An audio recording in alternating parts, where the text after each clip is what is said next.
Hey, that's what I'm talking about. Welcome, everybody. Welcome, Arvanauts, to a Tuesday stream. It is good to see everyone. I hope everyone is doing well. Welcome to day 9 of Shire Adventures, Most Excellent Fireworks. We are sponsored, as always, by Free League Publishing, and it is great to have their support and great to have all of you with us. We have been a bit snake bit in terms of scheduling this campaign. We've had things that have happened that have gone, that we're like, okay, this worked, and then that didn't work, and this other thing didn't work, and then last week I was sick, and I am still recovering, although I'm much better now than I was about a week ago. I just basically have a sore throat and a little bit of a occasional cough that you'll hear, but otherwise pretty much better. And so I'm in much better state now than I was last week when I was basically just sleeping all through the day to try to recover.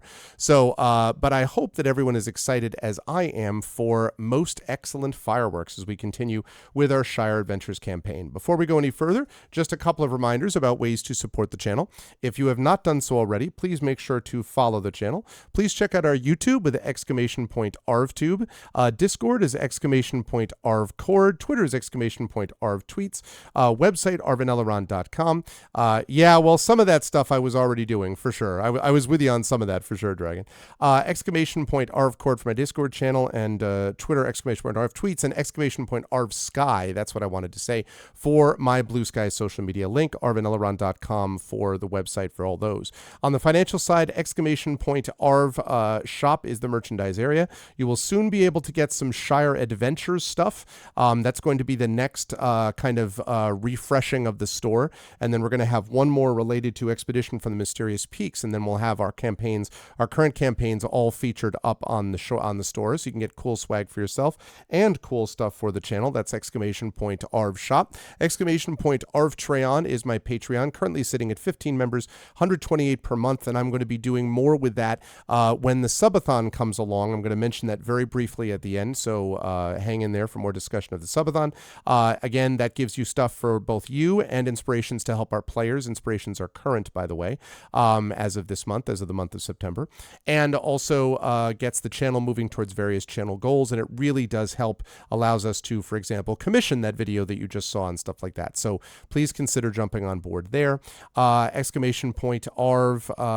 Treon for that, and of course subbing to the channel is always appreciated. It is in fact September, and you can get, if you are a new sub, 25% off tier 1, and I think it's 30% off tier 2 and maybe 35% off tier 3, or if you convert your sub. So if you're a tier 1 and you want to convert to a tier 2, you also can save 25 to 30 to 35% on that this month. I get the same amount of money, but Twitch kicks in the rest, which is really cool. So September is the time to do it. And as I mentioned, there is going to be a big subathon coming on at the end of this month, our first ever subathon on the channel. It's going to be happening 3 weeks from this Friday. It'll be the 29th and the 30th. We are going to be having both Expedition from the Mysterious Peaks. We're going to have a lot of Starfield with chat weighing in on the decisions that are made. Saturday is going to give us more Starfield, and then also an Infernal Salon, courtesy of Carlos Hernandez and CSC Cooney. So we'll have that going on, and also we may have some Eberron going on as well. So you will definitely want to check in for that. I'll have full details of that in the next few days, but you should know the calendar marked, which is starting at noon on Friday, and then going all the way until possibly 1 a.m., depending on how much support that we get with the subathon. And then Saturday again, starting at noon, and again going all the way till 1 a.m., depending on how much support we get. So up to 26 hours of stream goodness if you're able to jump on board and support us. So mark your calendars for that, Friday the 29th, Saturday the 30th. Then, of course, we have the publishing, !Icarus, my graphic novel from Athos Arts, !Library, my Tales and Tomes from the Forbidden Library, my 5e adventure and sourcebook from Alligator Alley Entertainment, and Greyshade, which is my Greyshade IP from Athos Arts. Very excited about this, not just the novel and the 2 books following it. Greyshade and Renegade are both available right now at that link. You can also pre-order Heretic, which is coming out next year. I am working on that as we speak. And you can pre-order the tabletop role-playing game, which is going to be play-tested by the designer Brandon O'Brien later this month. So you will definitely want to check that. Very, very excited about that. And you can get a copy of the audiobook of Greyshade done by our very own Trent Sparks. So you should make sure that you check that out as we go through. And the last thing that I want to mention about stuff with this is just just relating to actually, hold on, I will talk about this in a minute, which is about the Shire Adventures podcast. I'll talk about that in just a second. And what? That leads us to, as always, exclamation point BLM, Black Lives Matter, important to affirm and assert the significance and importance of Black lives. Exclamation point Help Now, the World Health Organization page on suicide prevention. Important to reach out to others when you need help and reach out to others when they need help as well. And exclamation point Ukraine, UKRAINE, to help the people of Ukraine as they fight back against an illegal and illegitimate war with bravery and courage, and send the message we will do so in the future for others in that situation as well. Now, I'm going to unmute myself and apologize to anyone I interrupted because I can't hear them. And then I'm going to unmute them. And last but certainly not least, I'm going to head over to reveal this spectacularly beautiful crew. Look at this tremendous group. You can see them all here. They are ready. They are prepared. And I do want to mention, just before I give them a chance to introduce themselves, chat, I did want to mention, because this wasn't running the last time we talked because it's been a little while since our last session. But in chat, you will notice there is now a specific link for Shire Adventures. This is our audio podcast. Now, remember, I mentioned that Free League sponsored us not only actually stepped up and gave us money, which was really lovely. And not only did that for commissioning character art by a certain, I don't know who was responsible, some artist, known, that you may have heard of, may or may not have done the art for this. I'm just saying. And then also we commissioned the intro video done by the amazing Peripheral Mic and Peripheral Studios. So that was done, but also there is an audio podcast. And the notes have been done by the amazing Triffity Mats, while the posting and editing of this is done by my audio podcast editor, Rudy Basso. So we are now up to episode 7 of Shire Adventures. And so I did want to note that. I also wanted to note that for the record, in case Free League pops in and they're like, is your podcast? Yes, it's running. I'm doing it. The money is up there. You can see it. We have 7 episodes. But please spread the word about this, because this is another way for us to be able to get to all of you, not just the video work, but also the audio work, which is available at your favorite podcast aggregator, whatever that may be. Now, having said all of that, I will now jump over to the person at the top left of your screen who was suggested yesterday was looking quite summery, and showed us a bunch of candles, both burned and unburned. And that, of course, is Amal El-Matara. It is good to see Amal. How are you, Amal? How's life in the universe with you, and who are you playing today, and all that good stuff? I'm okay. I am quite summery. I'm actually taking stock of how naked I look if I don't show my very mermaid. Very mermaid. I do want to actually show I am wearing clothes, and also this shirt is by Emerald Barkley, who is a fantastic artist, and I really like the Snake Moon situation going on there. So yes, I just want to recommend their stuff. I'm okay. In a heat wave, hence the current summeriness. Good, not bad. I truly am. I'm very. Oh, you know what a nice thing has happened? I have bookshelves now. I can't. Obviously, every time I'm here, there's just this anonymous blank space behind me. Right. But I assure you, downstairs, we have very nice bookshelves now that are filling out a corner and making a little library nook, which is a thing that we wanted. And there are even books there. Soon there will be plants. There's some art on the walls, so things are starting to come together. Very nice, very nice. I'm shocked, really, that you would want books in your house. I can't imagine why that would be a part of your It's your true. identity. It's true. You can see them creeping up behind you, and it happens. It does indeed happen. But it is good to see you, Mel. Who are you playing today? I just want to say to Triffid, my hair is down. It's not because the weather is cooler. It's because my house has air conditioning. Outstanding. But it's still very warm. Yeah. So. Outstanding. Who are you playing today, Mel? I am playing a. Hi, Devin. I'm not playing Devin. My cat just walked in. I'm playing my cat. Very nearly playing a cat. Someone with very cat-like personality.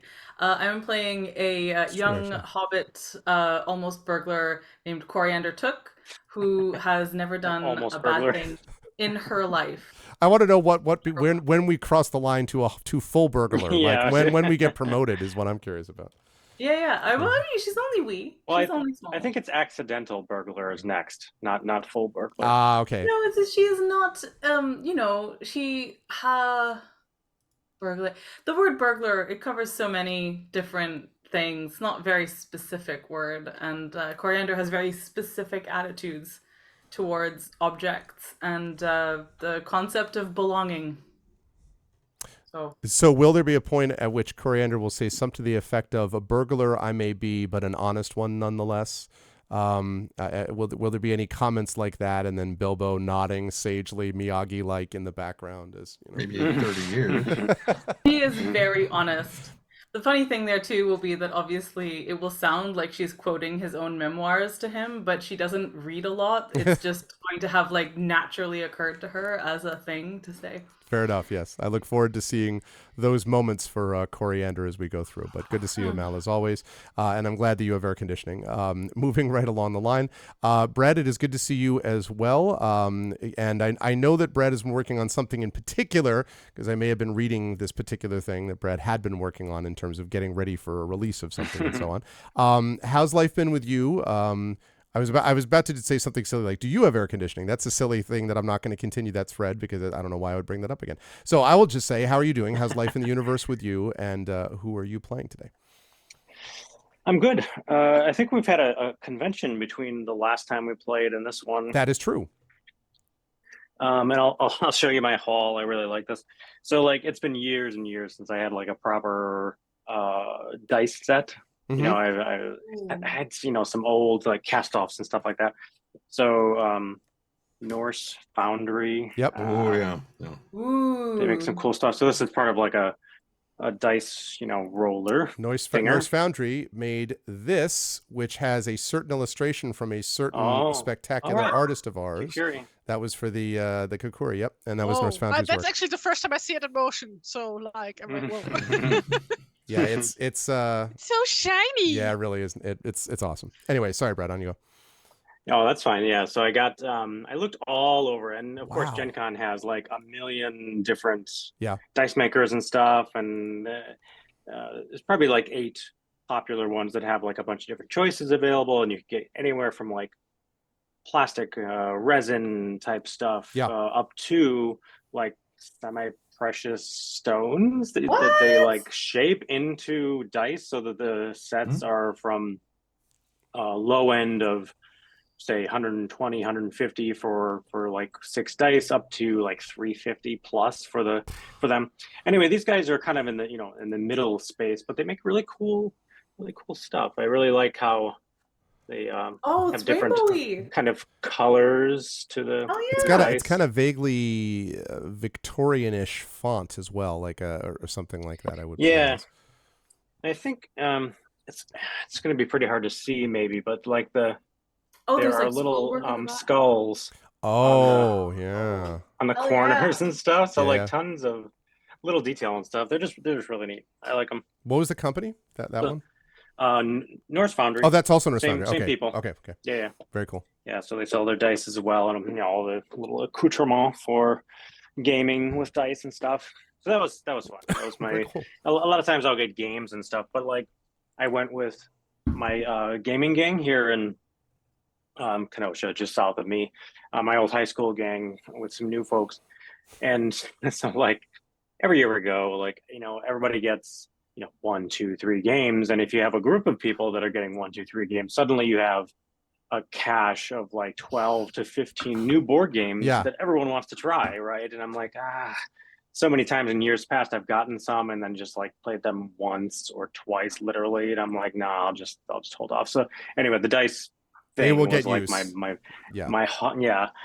one takeaway from Gen Con. But it was a great con. The Writer Symposium, as always, was really good, well run, well attended. The Gen Con broke the attendance record this year, I think. Yeah, they did. Over 75,000. Yep. Yeah, so I mean, so they're back above pre-pandemic levels, and you could see it. I mean, Thursday was super busy. It felt like a Saturday while we were there, and and yeah, I mean, you know, it felt lively and fun and stuff. And the seminars that I gave, which I try to give each year there, were well attended as well. I always enjoy talking about craft and stuff while I'm there, and getting to meet up with people that do what I do. That's always fun too. And you know, seeing you there, Arv, and other folks, it's just fun. You know, recharges the batteries a bit. And yeah, so I have done that, and now I'm on the semi-long road to publication for the first in a new series. The Dragons of Deepwood Fen is part one of a series called The Book of the Holt, and so that's getting out in the world now. The arcs are done. Tomorrow, I'm starting on the audio production of that with a guy I've worked with in the past, Simon Vance. I enjoy that process as well, kind of reliving it, as you guys have been through as well. And of course, trying on the other side, like bringing a story to life, in your own interpretation, you know what I mean? From similar to like the reading process, you bring your own take to the story. So that's fun. Yeah, absolutely. It's too bad that my my narrator has been, I mean, like he's done the best he can, but Sure. Oh man. Also, thank you for that, Tari.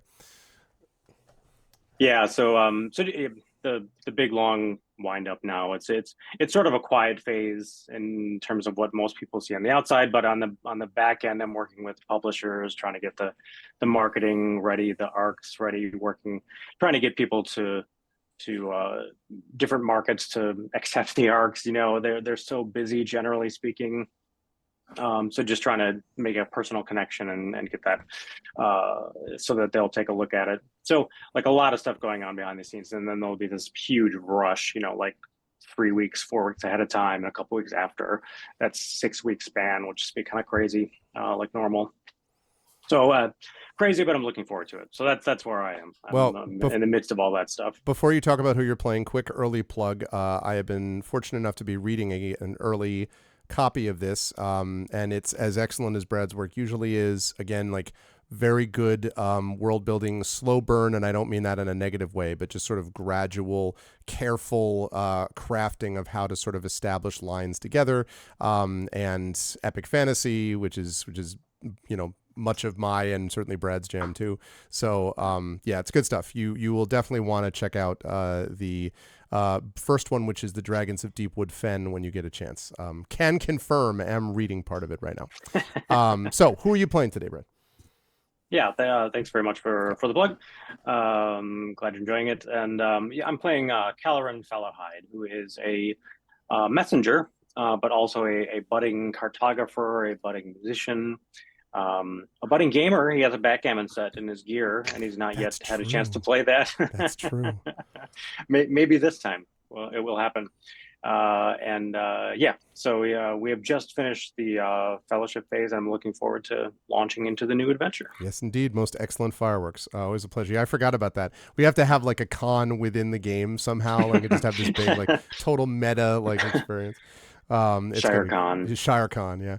But always a pleasure, Brad. Good to have you here. Also good to have the amazing Tari Tunes, the aforementioned artist that we've made reference to on numerous occasions. Tari doing the amazing amount of art and work that you have seen.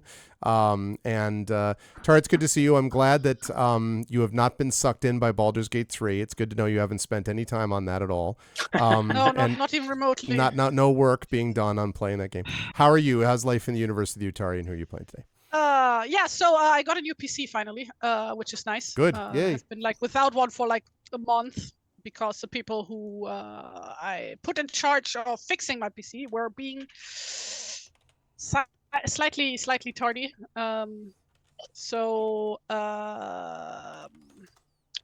Like first of all, like, oh yeah, this piece is broken and we need to order a replacement, and then they were like, yeah, we are not hearing back from the people we are ordering the replacement from, blah blah blah, so on and so forth.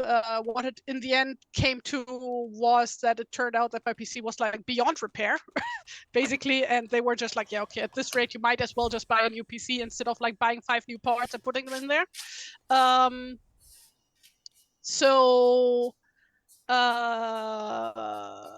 I contacted my brother back home in Cologne, and he built a new one for me, which I then went to pick up. So I got to go home for a few days, which was nice.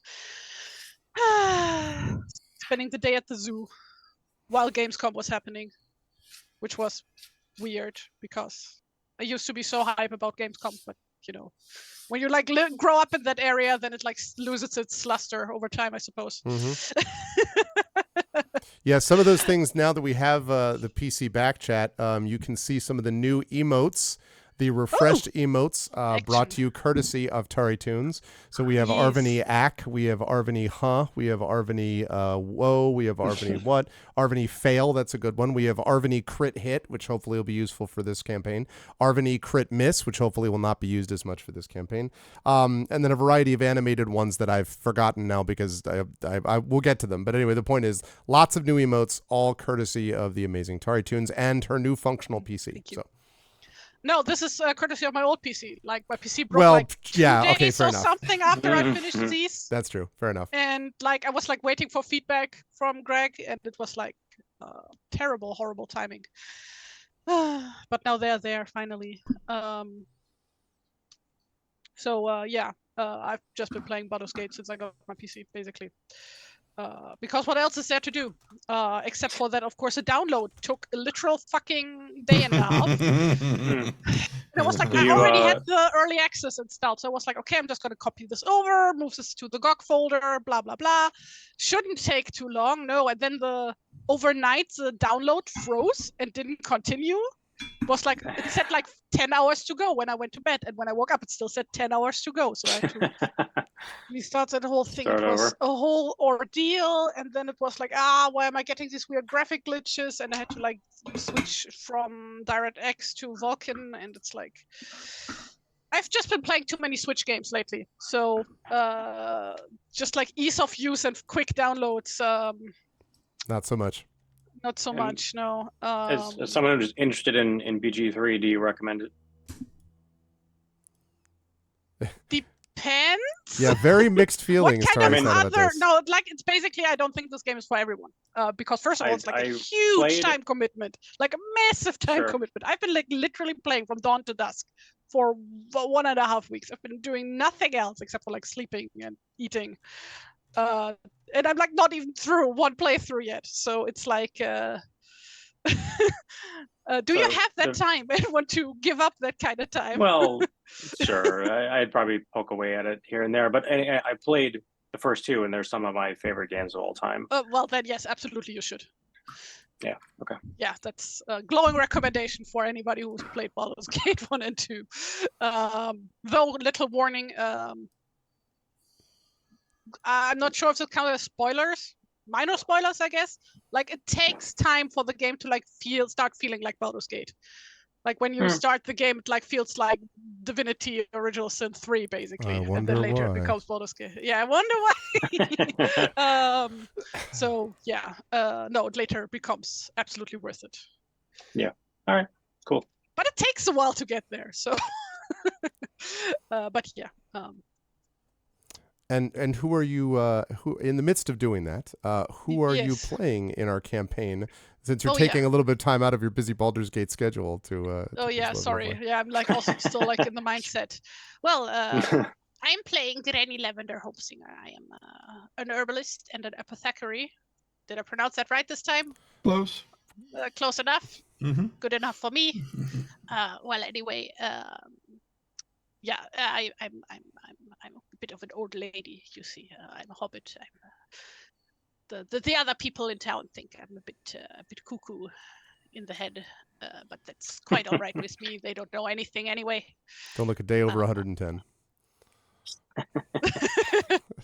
And I'm the grandmother of one Coriander. Coriander thinks you're great. Much more sensible than her parents, who are, overprotective. Mm-hmm. Don't let her wander around in the woods. Well, that's the thing about grandparents, right? They get to like allow the grandkids stuff that they would never have like their own kids do, right? God, it's so true. It's a law. So true. Except my grandmother was not like that. Yeah, mine neither, but that's because I don't have parents, so like, But I see that from other people, so... yeah. But yeah, I had a lot of inspiration in my life for grandparent figures that I'm drawing from for this character. So, Yes. As an aside, I So will that is say me. my mom with my nephew recently took him out to the cinema, and uh, my mom raised us with very uh, strictly healthy food, and Mm. like wouldn't let us buy cereal that had less than 2.5 grams of dietary fiber per 30-gram serving. And I remember this because if there was a 2.4-gram cereal like Mueslix, which I liked, we couldn't get it. But this same woman, whom I love very much, when she took my nephew out to the cinema, gave him no fewer than 3 separate desserts with like a couple of hours between them. Yep. Like there were gummy cinema sweets, there was a cake, and then there was some other sweet thing. And she came and she gave like a perfectly like serene accounting of this to my sister, whose jaw just kind of kept dropping and dropping as this sugar-filled child was delivered to her for the evening. But Yep. yeah, Yep. I grandparents. was allowed to have like 3 gummy bears as a child from my grandparents. So Oh, yeah. Yeah. No, the grandparent thing is just, yeah, my mother-in-law, it just, you know, he comes out and he comes back and it's just like, now Doritos. I'm like, what are you doing? We don't do the thing. Oh, well, but he did it, like, yeah. yep. Anyway, it comes from the best of intentions. Oh yeah. Also, Granny is a wanderer and a hobbit. Since if that wasn't obvious. Yes, not a wanderer. God damn it! No, she's not a wanderer. She's a scholar. She's a Inga scholar. was a wanderer. I mean, Grandma also loves to go wandering. To be a wandering scholar, yeah, it just happens to be, yeah. Well, it is a pleasure to have Tari with us as always. We'll also see Tari not only back here for another Shire Adventures in a couple weeks, but you're going to see her back next week as we finish up Midnight Rogue, our Fighting Fantasy Gamebook playthrough, which is illustrated by Tari Toons. And if you haven't seen that, you should. It's really a lot of fun and amazing to see Tari's creative mind work through things as we do this. So pleasure to have I you. mostly as always, goof Tari. around and do silly stuff. And that Greg tries to keep the game together. Obviously, I'm used to it. I enjoy those wanderings, though. Always a pleasure to have Tari with us. Baldur's Gate 3 multiplayer happening, Greg? Tari hasn't heard my thing about Baldur's Gate. All right. Anyway, I'm not going to talk about it now. I'm going to move on right now to the Eye of the Basilisk ain't going to steal itself. Exactly, flying enemy. Well said.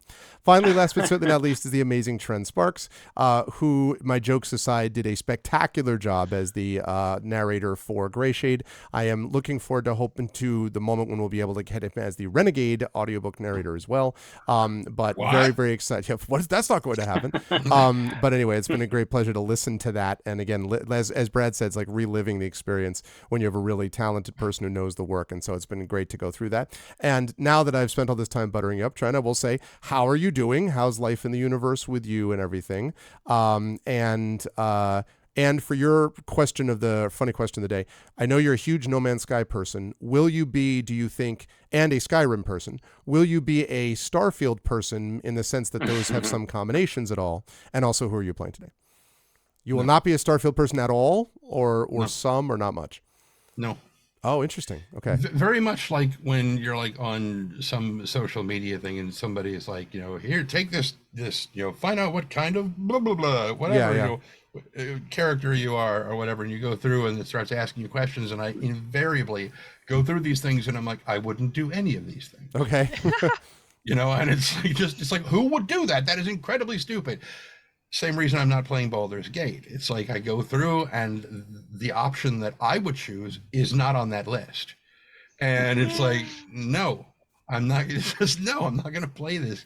That's why I like playing on the tabletop because the only correct answer in any of the Baldur's Gate dialogues that you can ever give is, so your parents really like trees?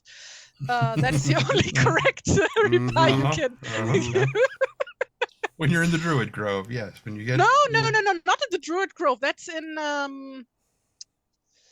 Is that in the Elf Song Tavern? It's Okay, in we one are of the not going taverns down a of Baldur's Baldur's Gate 3 memory hole right here. No, that is I do want to get us playing before 5. That is Baldur's Gate okay. 1. No, right. Well, oh, that's right, easy. Yeah. That's easy. It's 151 here. We got plenty of time to start Yes. before Eastern. 5. Eastern. Oh, okay. Well, anyway. So yeah, no Starfield for me, no Baldur's Gate for me, no whatever that other one was that we were talking about. Whatever. Pikmin 4. No, Skyrim. Pikmin 4 is No, also out, which is also fantastic, by the way. I've heard that, but no. It's very cute. Yeah, there's very few video games that I like to play. Anyway, so right, how am I doing? I'm doing all right. The TechLit anthology right. that I was working on, we've started to get feedback from the authors about corrections that they want, and there are some that apparently I must have been half asleep when I was recording them, because the list of corrections down the thing, I'm like, okay, that's a lot. And the guys are like, would it be easier just to re-record the whole thing? And I'm like, maybe. Wow. Yeah. I'm not sure what the hell. Some of them are a little bit nitpicky, and the guy who hired me is like, what do we do here? I'm like, it's their story. If they think that this is an error that needs to be fixed, it needs to be fixed. Yeah, that's my job. I have to do this. It's not a problem. He's like, yeah, I know that part. I'm asking. Oh, you're asking, do I want to do it piecemeal and then stitch them all together, or do you want me to just re-record the whole thing? I don't care. It doesn't really matter. It depends on how granular the errors are, and some of them are pretty granular, so I may have to do it. But that's the thing. When and over on the BattleTech side, very much like John, I keep having more different work than what I normally was, brought on board to do. Right. Kind of getting shoveled onto me. It's like, okay, can you do an audio proof of this? It's like, what? It's like, okay, all right, fine. Give me the files. Like, okay, here you go. I'm like, well, I need the book too. I have to read along with it. And they're like, oh, it's like, well, how am I going to know if it's right if I can't read while I'm listening?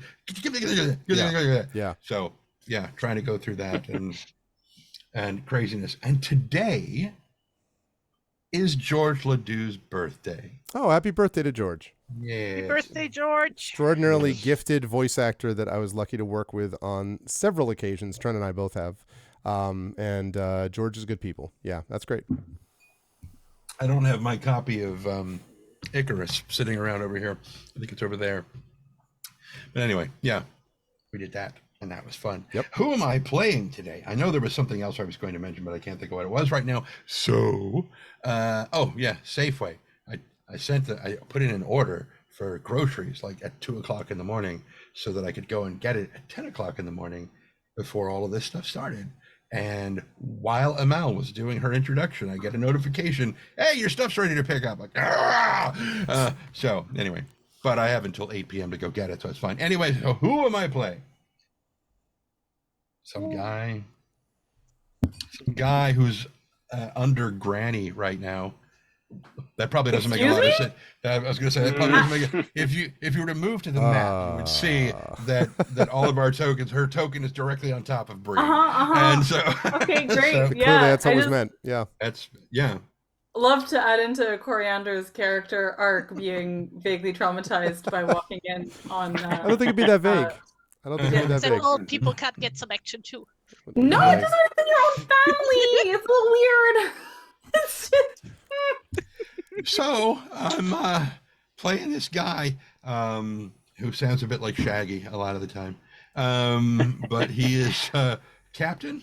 Is he a captain? He's not really a captain. That's just what the class is called. Yeah. But he's actually just a gate guard from Bree, who much to his what is it, chagrin? Is that the word? That would be the word. Has to keep going back to Hobbiton over and over and over again. I was gonna say maybe it's much to his joy. We don't know. I mean, much to his glory, much to his Depends on if it's roast chicken season. If it is, yes.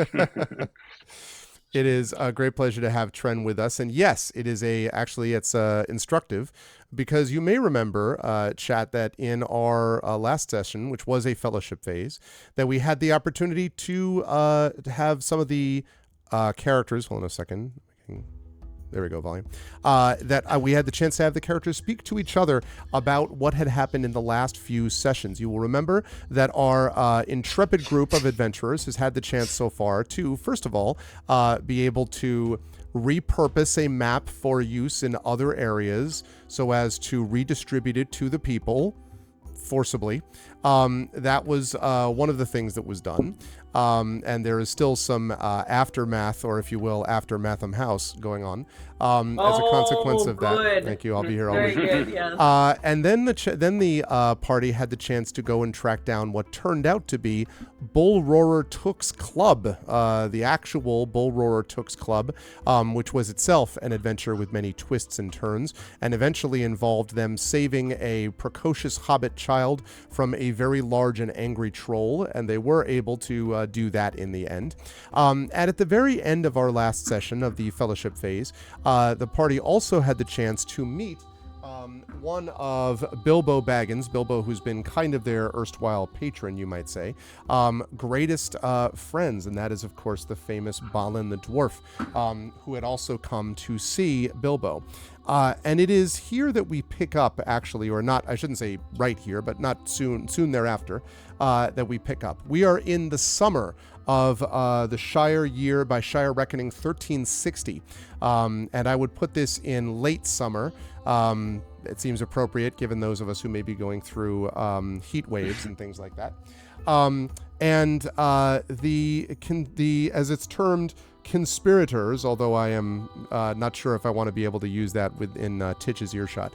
But the group of party members has been brought together along with it's a fine dinner on the lawn beside the hill where multiple roast chickens have been provided by Bilbo. Now, it's very interesting to note that Bilbo has made clear on multiple occasions that he really likes Titch. Everyone likes Titch. Titch has been not always comfortable with the direction of the path's moral standing, of the party's moral standing, let us say.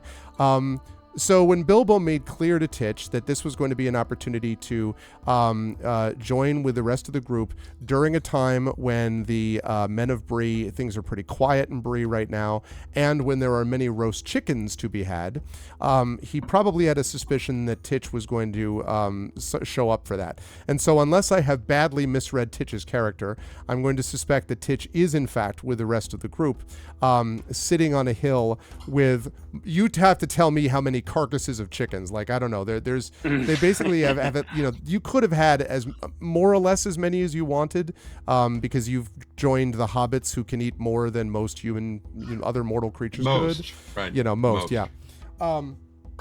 So you were all on the lawn beside the hill here at Bag End. And the horizon to the southeast, it's a very pleasant summer evening, very really just the perfect kind of temperature, just a very slight breeze. You can hear the sound of merrymaking from elsewhere in the Shire. Cal, you have been given actually something which you may have been spending a fair bit of time on, and that is a particular kind of protective sheath for the maps. Bilbo has given this to you as a midsummer's present. And the thing that's so striking about this is it's cunningly designed such that you can basically put one sheet over the front of the map and then carefully turn it over, put a sheet on the back, and then this thing can be rolled without damaging the map. So you can actually roll it up completely, even if it's an old, almost ancient map, and then unroll it again. You suspect there may be a little whisper of magic in this, perhaps, but Bilbo has simply winked at you. And the nice thing about this, Cal, is you can also draw on it using particular kinds of pencils, which can then be, a particular kind of ink, which can then be erased again. So you're essentially dealing with a Shire version of a dry erase map, whatever you have. So I don't know. Does it have a hex grid or a square grid? It has neither. It does not have either, because we all know you need to be able to make it available for multiple purposes, theoretically. Is it to scale? Not entirely to scale. It's a scroll case of dry erasing. Exactly, Rudo. Is north the top of the map? North is the top of the map, because I don't care whether Cal would change it. Like, the voice of God would be like, no. I'm so tired of maps not being that. So there's that. And then Granny, you have had by you a bowl of a variety of different kind of herbs. Bilbo has managed to sort of rustle up from deep within Bag End a bunch of these dried herbs and all these things that might seem to certain people like weeds, but you can tell even when you just brush over them with your fingers, there's a kind of pungent smell that drifts up from them. And some of these are herbs that you probably have not seen in the Shire for many, many decades, probably. And so they have been preserved here. And Bilbo has basically asked whether you would take a look at them. And so you can decide if you want to spend your time cataloging them, drying them. They are pretty dry. Smoking them. I mean, that's up to you. Well, first, testing what these herbs are and what these are usually used for. And it seems like a bunch of these tend to be ones that have certain medicinal benefit, although it's going to take you a while to figure out exactly how. But one of the things that it definitely does is it improves breathing. Like you can tell that when this is in the air, it's sort of any air which has been fouled will be freshened by smoke coming from many of these herbs. And it also tends to make your breathing better when people inhale this smoke, as if it's not actually smoke, but almost a kind of like steam, which might be actually better for the lung. So exactly. Right, exactly. Knuckling under for big herb. Yes, exactly. Do hobbits keep tiny chickens or are they normal through? Oh, no. Hobbits, no. The chickens are not to scale for the hobbits, okay? The hobbits need regular chickens at least. And big so chickens, you go to Beorn's house.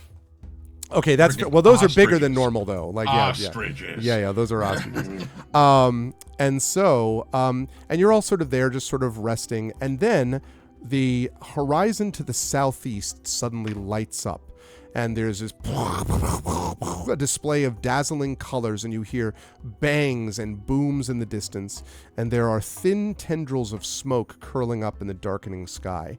And Bilbo, who has been, in quotes, resting his eyes for the last 15 to 20 minutes or so, suddenly bolts upright, and he says, "Oh, well, did you see that? Did you see all that?" And he sort of points, and all the four of you are just sort of sitting there, and he's just sort of pointing wildly at the horizon. Did we see it? Saw it and heard it. It's been hard to miss it.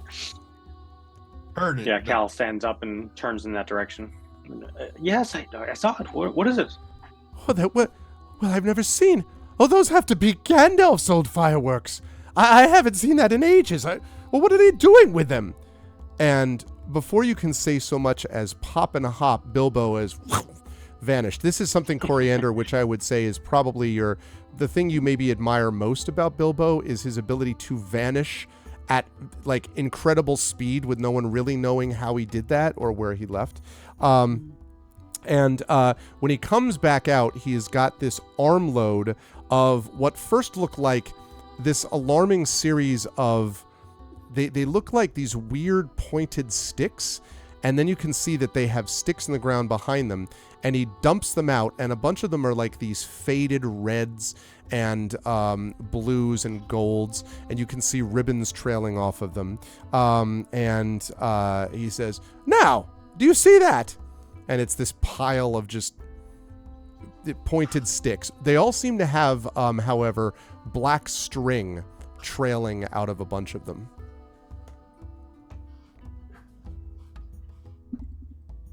Well, Titch is still going full Denethor on a chicken. So. Or chicken. Long is life. Okay. I'll go check them out.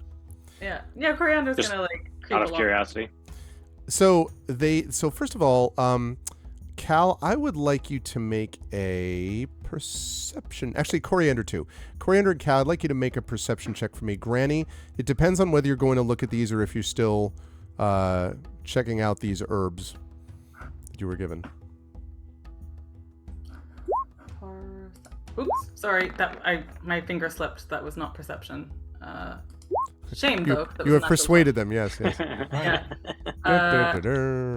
Yeah. Oh well. You're so busy persuading somebody that you notice nothing. Why don't I see it? What if I really did see it? That's actually You know what? I'm going with that. That is so in character for her. She starts to go over. She's very curious, and then she just kind of sees someone with, I don't know, a clever toy of some kind, and she goes and just like Squirrel. goes to look at that instead. I'll be right back. Oh, sorry. Yep. I'll come back. So she's missed whatever it is. Yeah. Granny, are you going over there too, or to check out the No. thing? No. Okay. She's just sitting there watching what the kids are doing. Well then, Cal, it is a good thing that you have perceived, because you smell a faint, just a very faint, almost sulfurous whiff coming off of these things. And you probably remember having seen, because Bilbo was famous for stuff like this back in the day, having seen parties that featured some of these, though not for a long time. You're pretty sure that the way this works is that these are things you're supposed to put in the ground and then light the string, and then sort of you're supposed to run away screaming or fall backwards or jump away or do something. You're not supposed to be near it anyway when this thing is lit. But they're clearly, like not going to function now. I mean, maybe if you threw them in a campfire or something, but they're not going to function now. And Bilbo sort of says, yes, well, these supposed to be the last of these things, not those. And he kind of points off in the direction of where you can still see a little bit of smoke curling up in the sky. And how far away does that seem? It seems like a pretty good distance, you would guess, over multiple hills. If you had to guess, no, it's a very clear sky tonight, in the sort of darkening gloom. And so, you're able to see from a pretty good distance. So might be a couple hours walk even, Cal, possibly. It was definitely a good distance, but very loud and very obviously vivid. Like anyone would have been able to see this in a 200-mile radius. Like it's very bright. So yeah. All right. I'm going to try to take note in case they stop. It'll be much harder to figure out where they are, where they're coming from, or at least where they were launched from. Mm-hmm. So just based on I'm sorry, is it nighttime, daytime? It is dusk, really. It's dusk.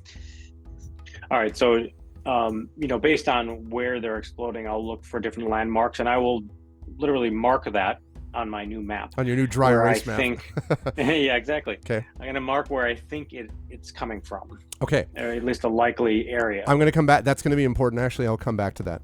So, then you hear well, I'm glad to see that some haven't forgotten the old ways at any rate. And Bilbo kind of looks around his shoulder, and of course it is Balin, who has been with you for a few days and is just sort of leaning with his pipe. Now, you all had the chance to watch Balin and Bilbo battle it out with, smoke rings. This was an epic battle, to be sure. But Balin, for all of Bilbo's skill in this, I mean, if you're a dwarf and you've had 200 years to spend time working on this process, so the last one was where he basically took a smoke ring of Bilbo's and sent it spiraling down his own spiral maze, to the approval of all present.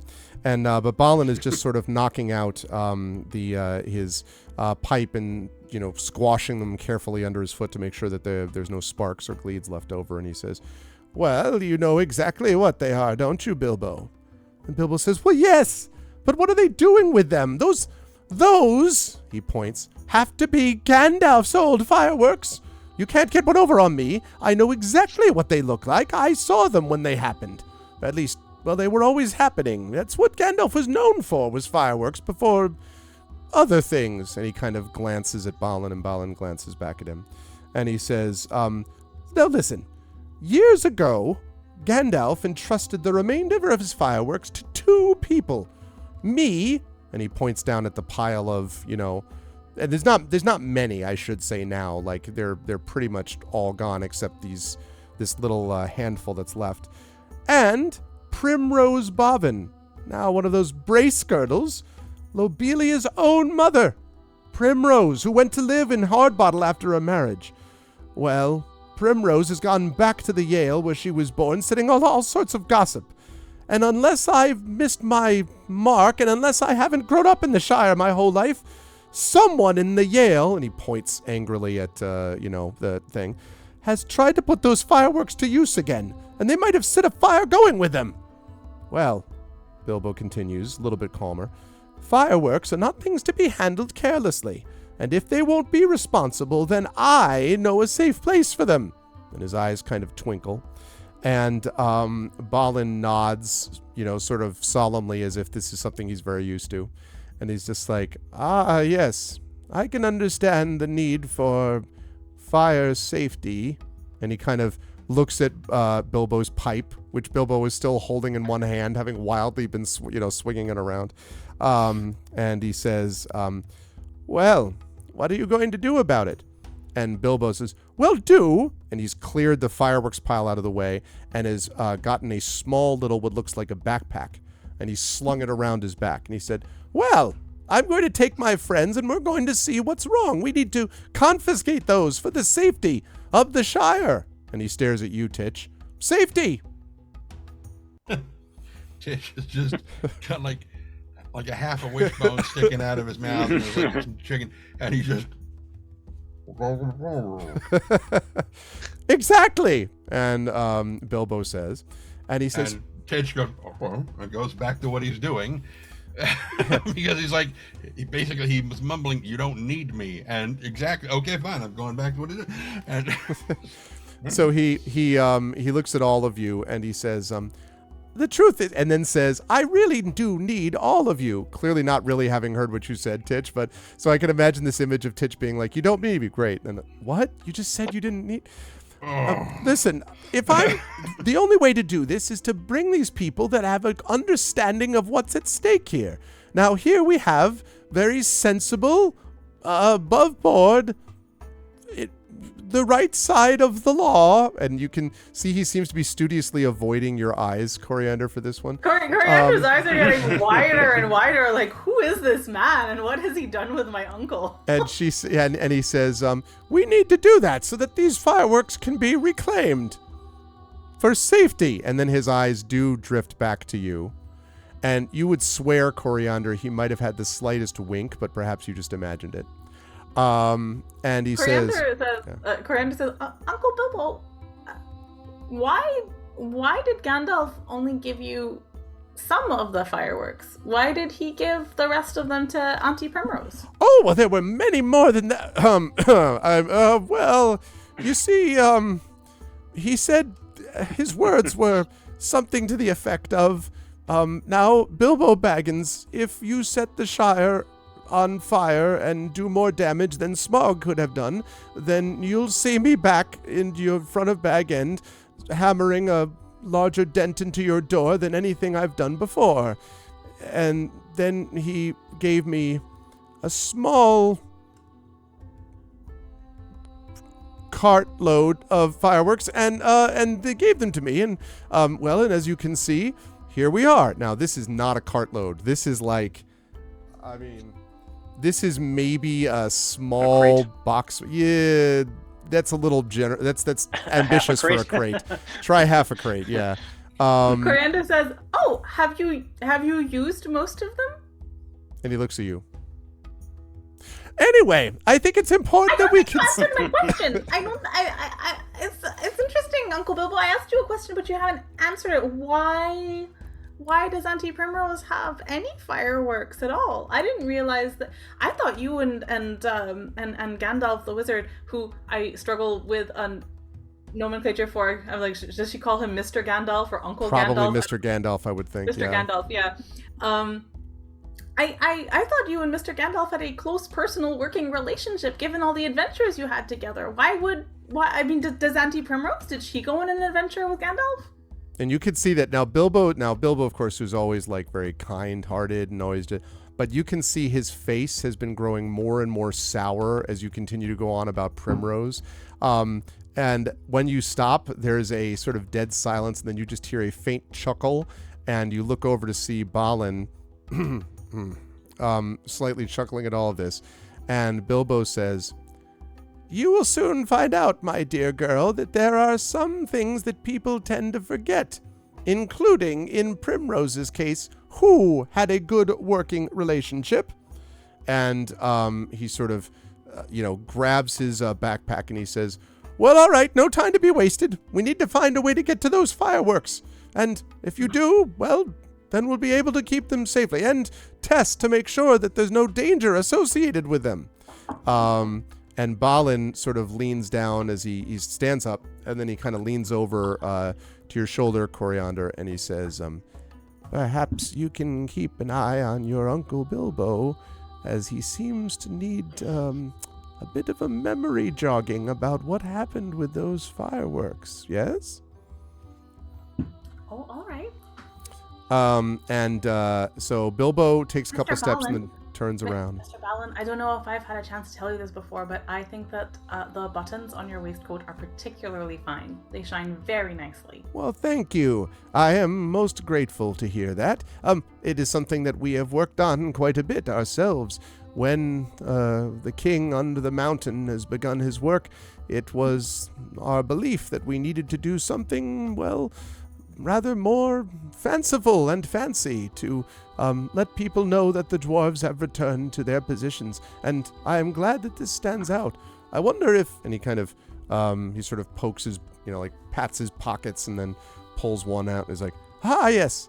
And he pulls out this shiny brass and silver sort of inlaid. You think there might be like silver inlays through the brass. And he says, "Now this is a very special one." And he hands it over to you slowly, and he says,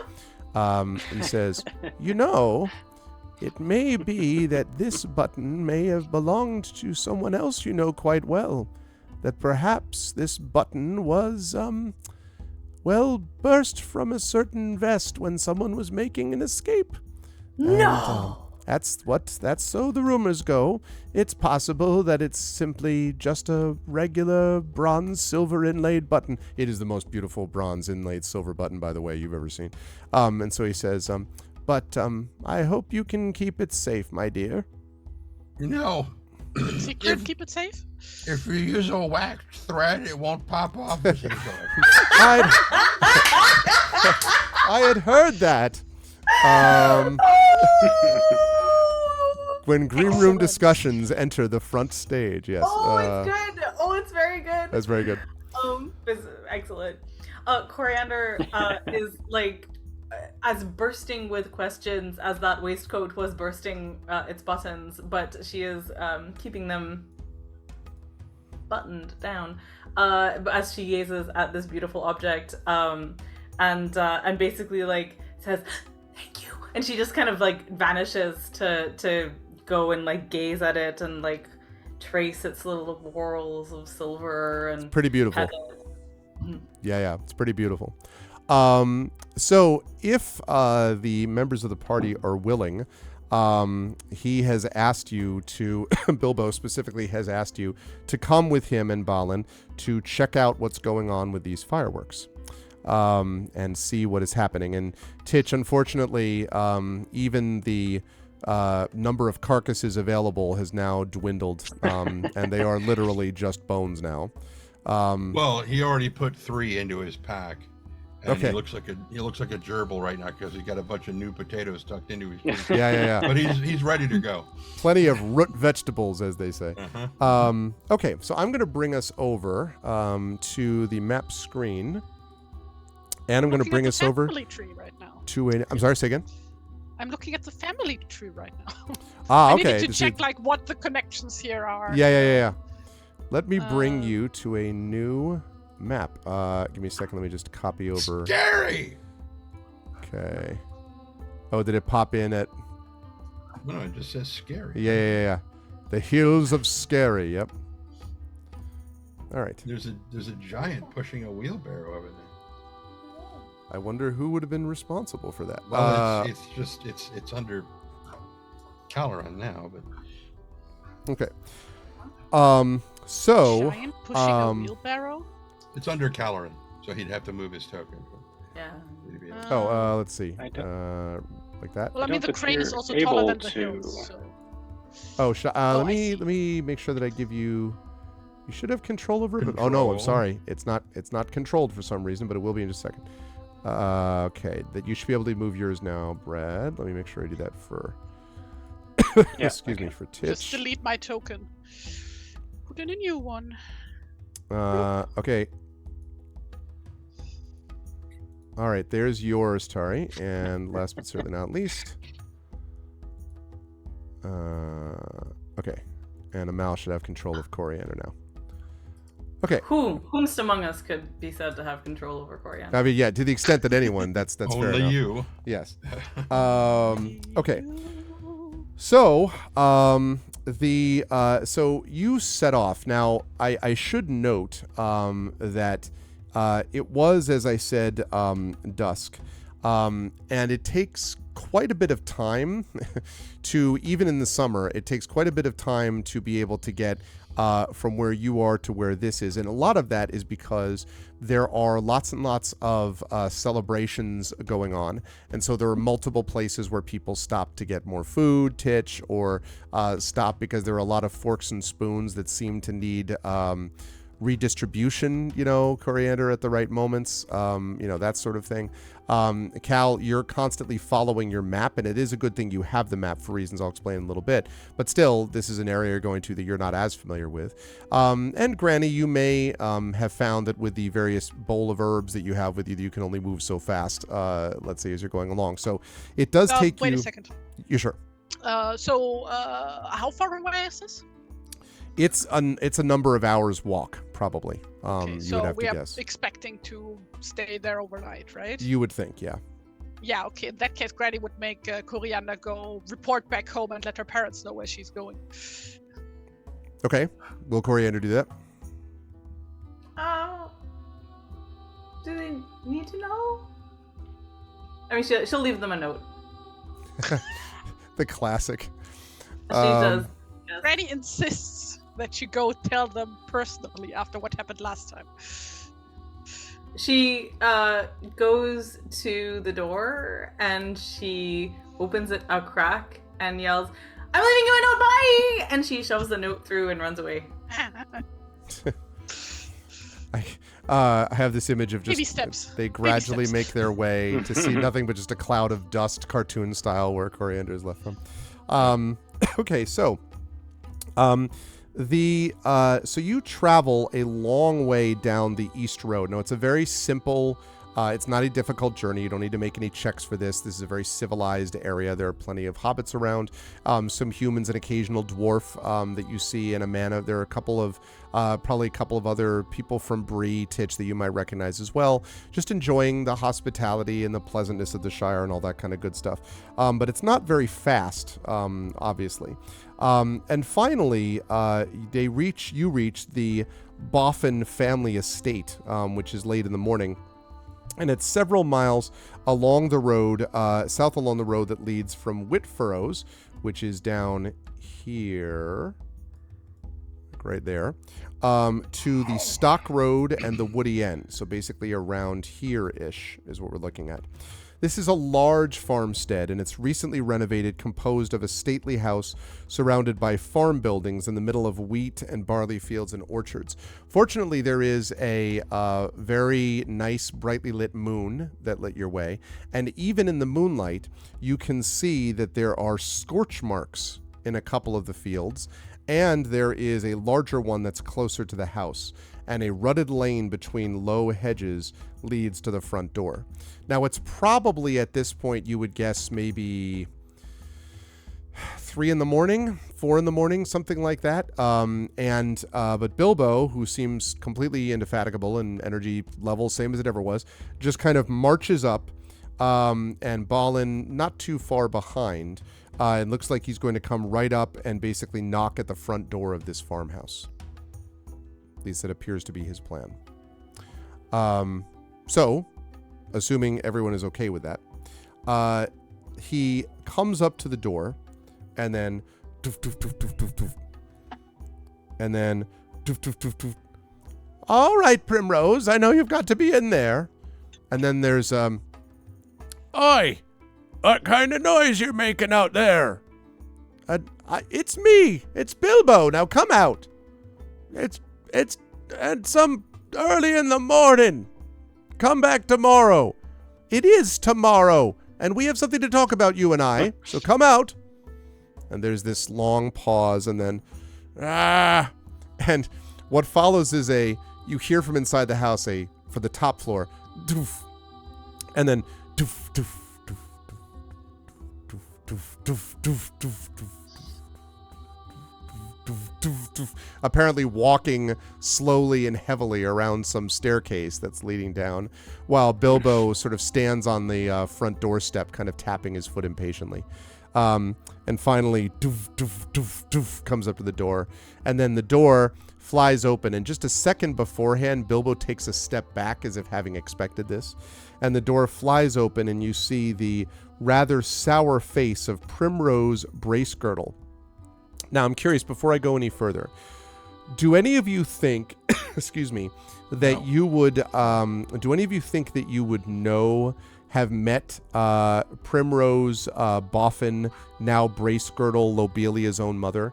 We all know that Bilbo and Lobelia Sackville-Bagginses are not in the best of terms, but what about Lobelia's mother? Do any of you think you would know her in some capacity or not? Yes, because her oldest brother is married to Bilbo's aunt.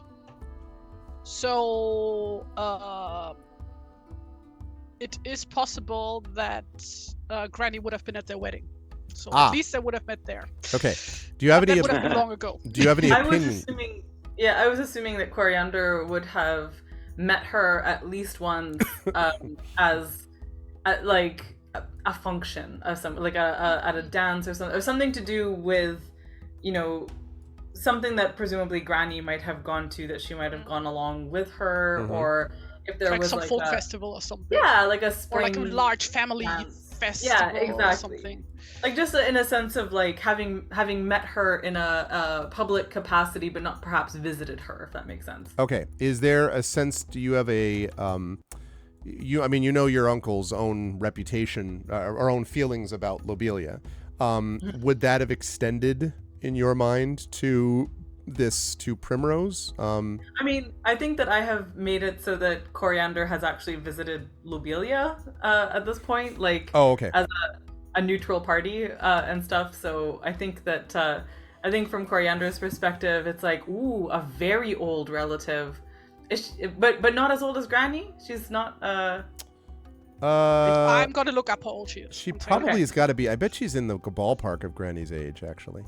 I just imagine like the kind of awe that Coriander would have for a very old person. Okay. Cal, what about you? And Titch, I'm guessing this is a no for you. You probably wouldn't know. Okay. Cal, what about you? Yeah, I'm thinking perhaps that, are they well-to-do at all? To a certain degree. They certainly act like they're well-to-do, to a degree probably higher than their station. Yeah, I'm thinking a few random messages received by them and sent by them to others. So short, interactions between Cal and her. Okay, fair enough. So when the door opens, you see this sort of rather sour face of Primrose Bracegirdle greeting you, who is... Oh, yeah, she's old. Yeah, she's very... 59 years old. Say again? 59 years old. Mm-hmm. So she's older than Granny, actually. So... Wait, 59? Yeah, 59. Bilbo is in his 50s. 95, sorry. I was about to say, in Dutch I'm and also German, 50, it's the other way around. so You first say the she's like, last oh, she's number, old. and I mean, then- listen, 59 is ancient, Okay. okay? No, sorry, I was like that's as I me, crumble like into being- dust, I was like... Trent and I both actually crumble into... And Brad and I. We all crumble into dust. 95, yes, okay. That No, would it's certainly because qualify. hobbits smoke so much, their life expectancy is just not that high. They Yeah, age that's much definitely faster. true. A slinky down a lighthouse stairway. Yeah, that's exactly what I was thinking of, actually. No, that's funny. Okay, so Primrose says, what do you want at this ridiculous time of night? What are you doing, And Bilbo says, now, there's no need to address me like that. I'm simply here to ask about fireworks. Oh, what about fireworks? And she kind of like peers past you.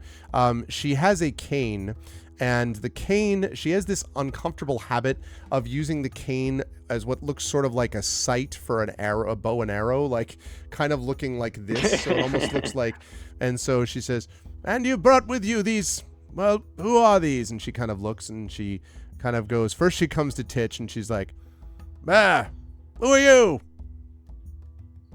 Titch Applebow.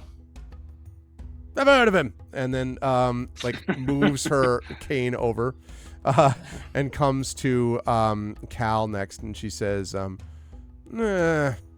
maps? Maps, eh? Maps? Maps and messages. And I've come here a few times and met you. But Barely I sort of remember like- it. And then goes on to Coriander and sort of says, and you. I got you, Primrose. And the cane sort of zeroes in, right? And then yes. Oh, Colander, right? Colander, your Colander so close. took. Keep going. It's fun. Strainer took. No, it's a herb. It's a herb. It's a herb. Thyme, basil. What is it? What is it? Just tell me what it is, girl.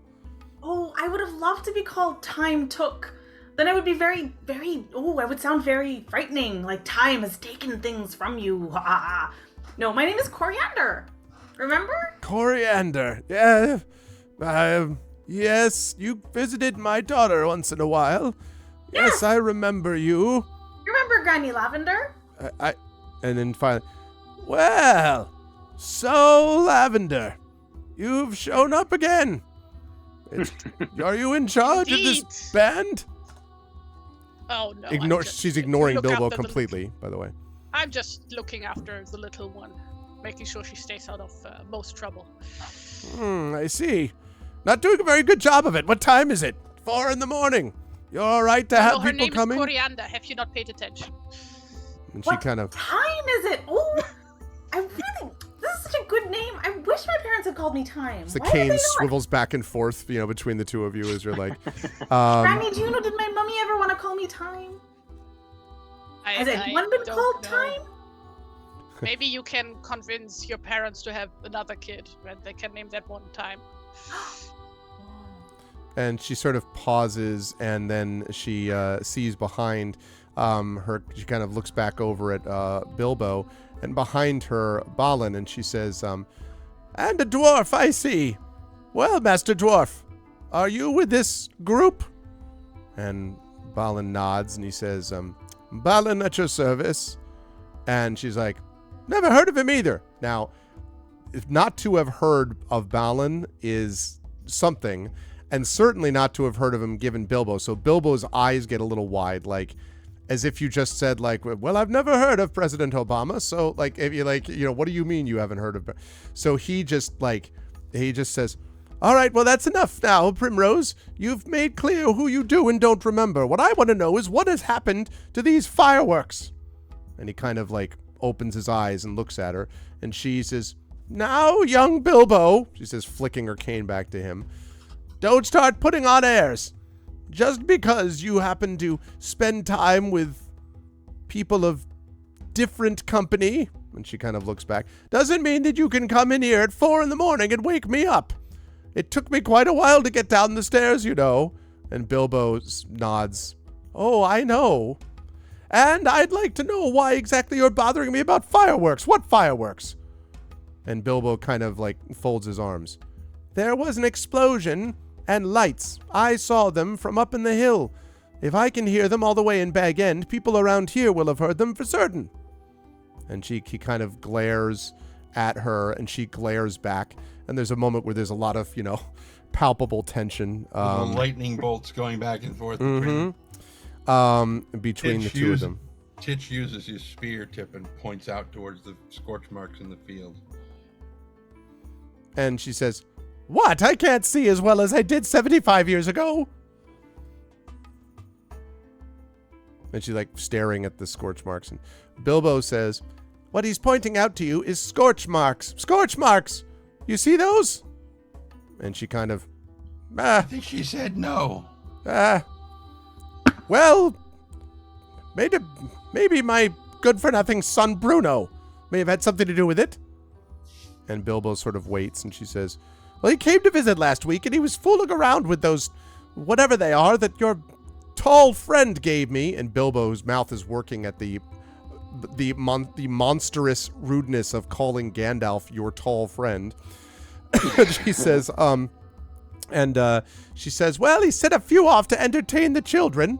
Not that I approve of that. Entertainment and children should not go together.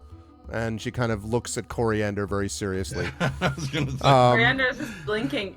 But I cannot convey to you the neutrality of Coriander's expression. No, yeah.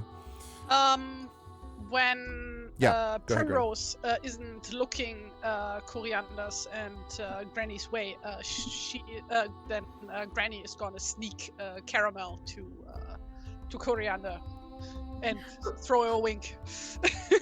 Okay. Coriander is going to take it, and you won't even see that she has like popped it into her mouth, and just looks serenely at Granny as she does not appear to chew.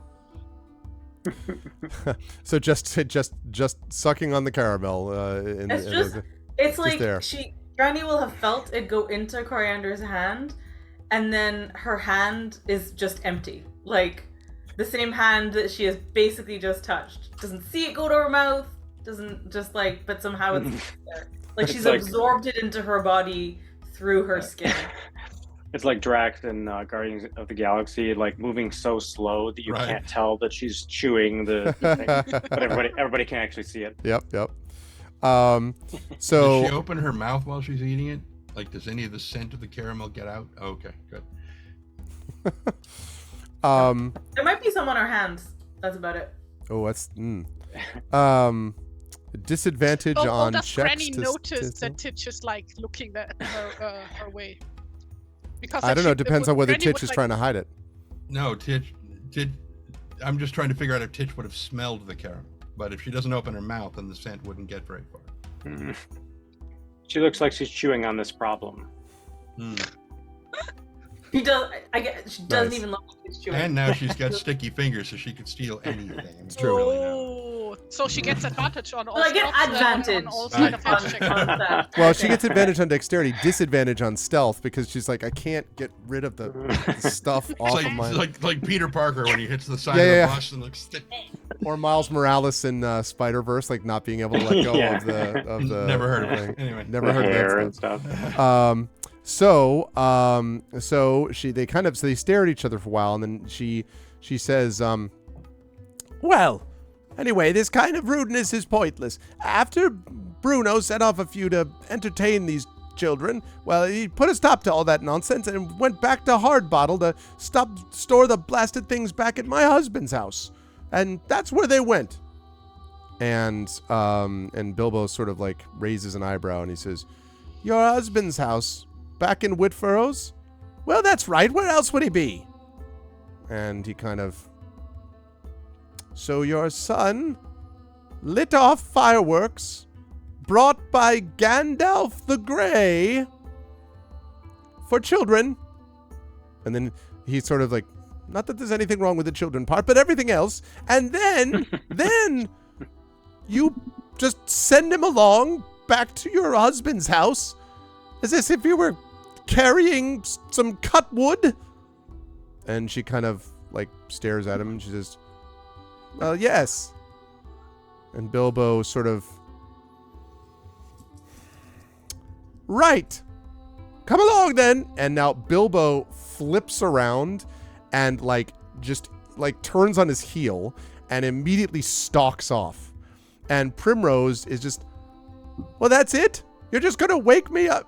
And she stares at the four of you. Balin is sort of like going after, clearly trying to kind of, calm Bilbo down a bit. And she stares at the four of you and she says, well, can't you control him? You! And she points at you, Granny. You're older than him. Why can't you tell him to behave? And you! And she points at you, Titch. Well, you've got a spear. Why can't you tell him to stop? Just point your spear at him. Granny, without changing her expression, just Stop, turns Bilbo. to Bilbo and it says stop, Bilbo. Yeah, and then turns back to Primrose. There, I told him. You're all meet a bad end being this unpleasant to someone of elder years at 4 in the morning. Coriander, it sort of gently but inexorably flings herself around Auntie Primrose's middle or legs or whichever. Like, she goes to give her a big hug and squeeze, and having by this point swallowed her caramel, says, "I'm very sorry for the inconvenience. It is, but it was very, very nice to see you, and I hope you have a good rest of the night / morning. Bye." So she steps back, ready to slam the door in your face, and then clearly, as she's ready to do it, she sort of stops, staring at you, Coriander, and then she's like, good seeing you too, click, and like closes it, and then you hear some kind of muttered cursing, and then again, doof, doof, doof, doof, doof, doof, doof, doof, as she's walking all the way back up to the top. And in the meantime, you can all hear Bilbo grumbling angrily to himself. Wouldn't know the first thing. A brace girdle and a hard bottle and a proud foot and feet, and he's like, and Balin's like, now, I'm sure there's nothing to worry about. So they are clearly, like, Balin's been trying to calm them down as you sort of approach the two of them. Coriander, sort of scurries up to him and goes, Uncle Bilbo, you seem quite like yourself. Is there something about these fireworks that is very special to you? Well, I suppose, my dear, fireworks are magical, I suppose you might say, or they have that feeling, and they remind me of a time of somewhat simpler conditions and circumstances, and besides that, they were entrusted to me, and it was at least entrusted to me and to Primrose, and if Gandalf said anything to her that he said to me, then I can't imagine how that tower is going to be standing in the morning. It should be burned to the ground. And how could she just let her son use them, as if she were handing him some old turnips to make into a stew? But Uncle Bilbo, didn't you used to tell us about how when you were a boy you would watch Gandalf's fireworks? And yes, well, that's exactly the point, my dear. They were most excellent fireworks, not to be set off by people that don't know what they're doing. What if he burned down the Shire? But he didn't, though. And also, but he could. But it seems like he was doing this to entertain children. Like children.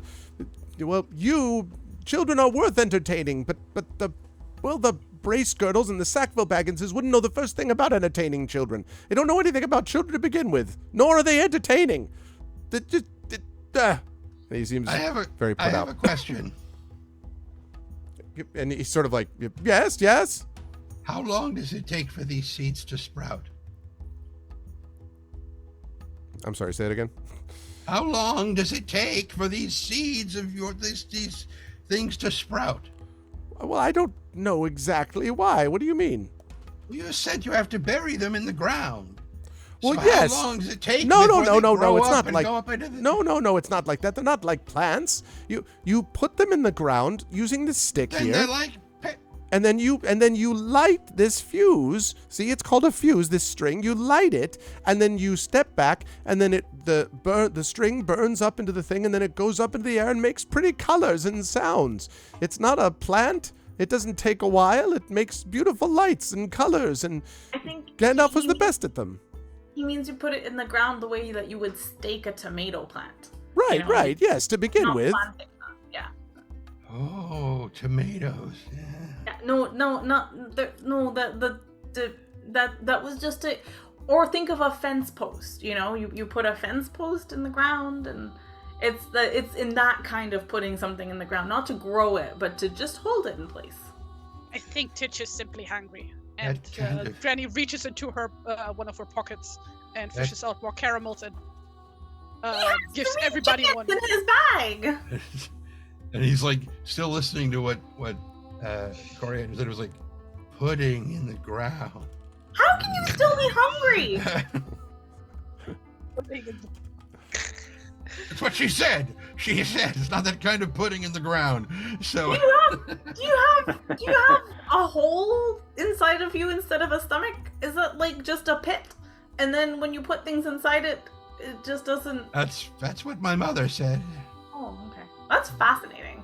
No, it's because that's the reason why he's so tall. See, he just eats a lot. He's actually not that much taller than us, right? No, like I mean, He's like, but really the thing not. is, He's like a compared to foot taller, hobbits, he's a giant. And so Bilbo finally says, when he's calmed down a little bit, all right. Well, her home. Let me see that map, my boy.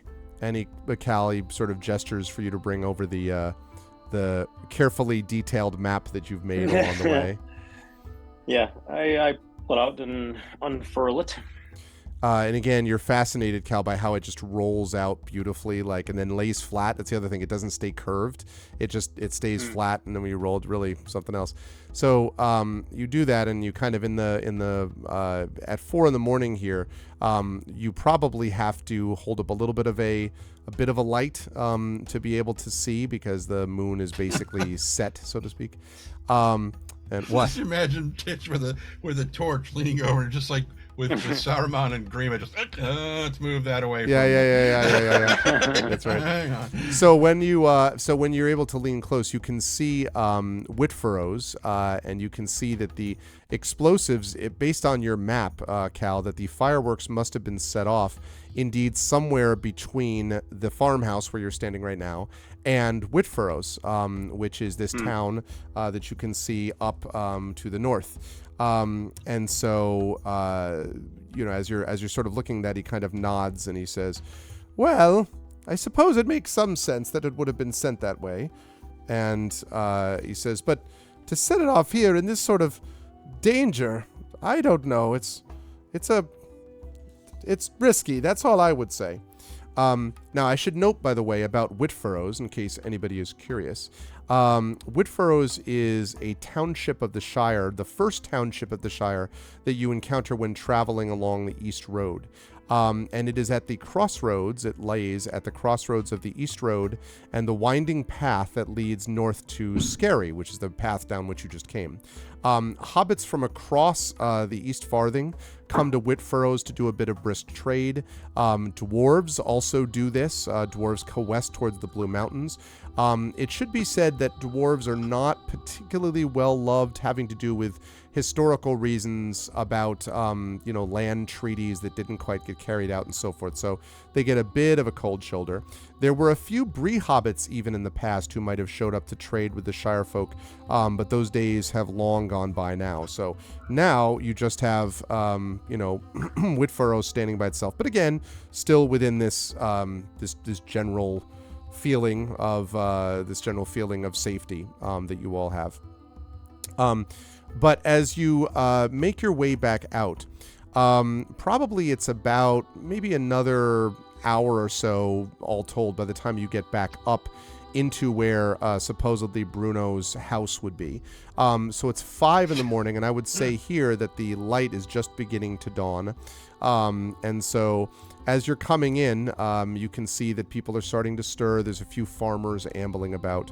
And you can also see that there are several, taverns that have already opened inside Whitfurrows, and that there are a number of people who are out already enjoying breakfast and what looks like it might be a breakfast cocktail by Hobbit standards.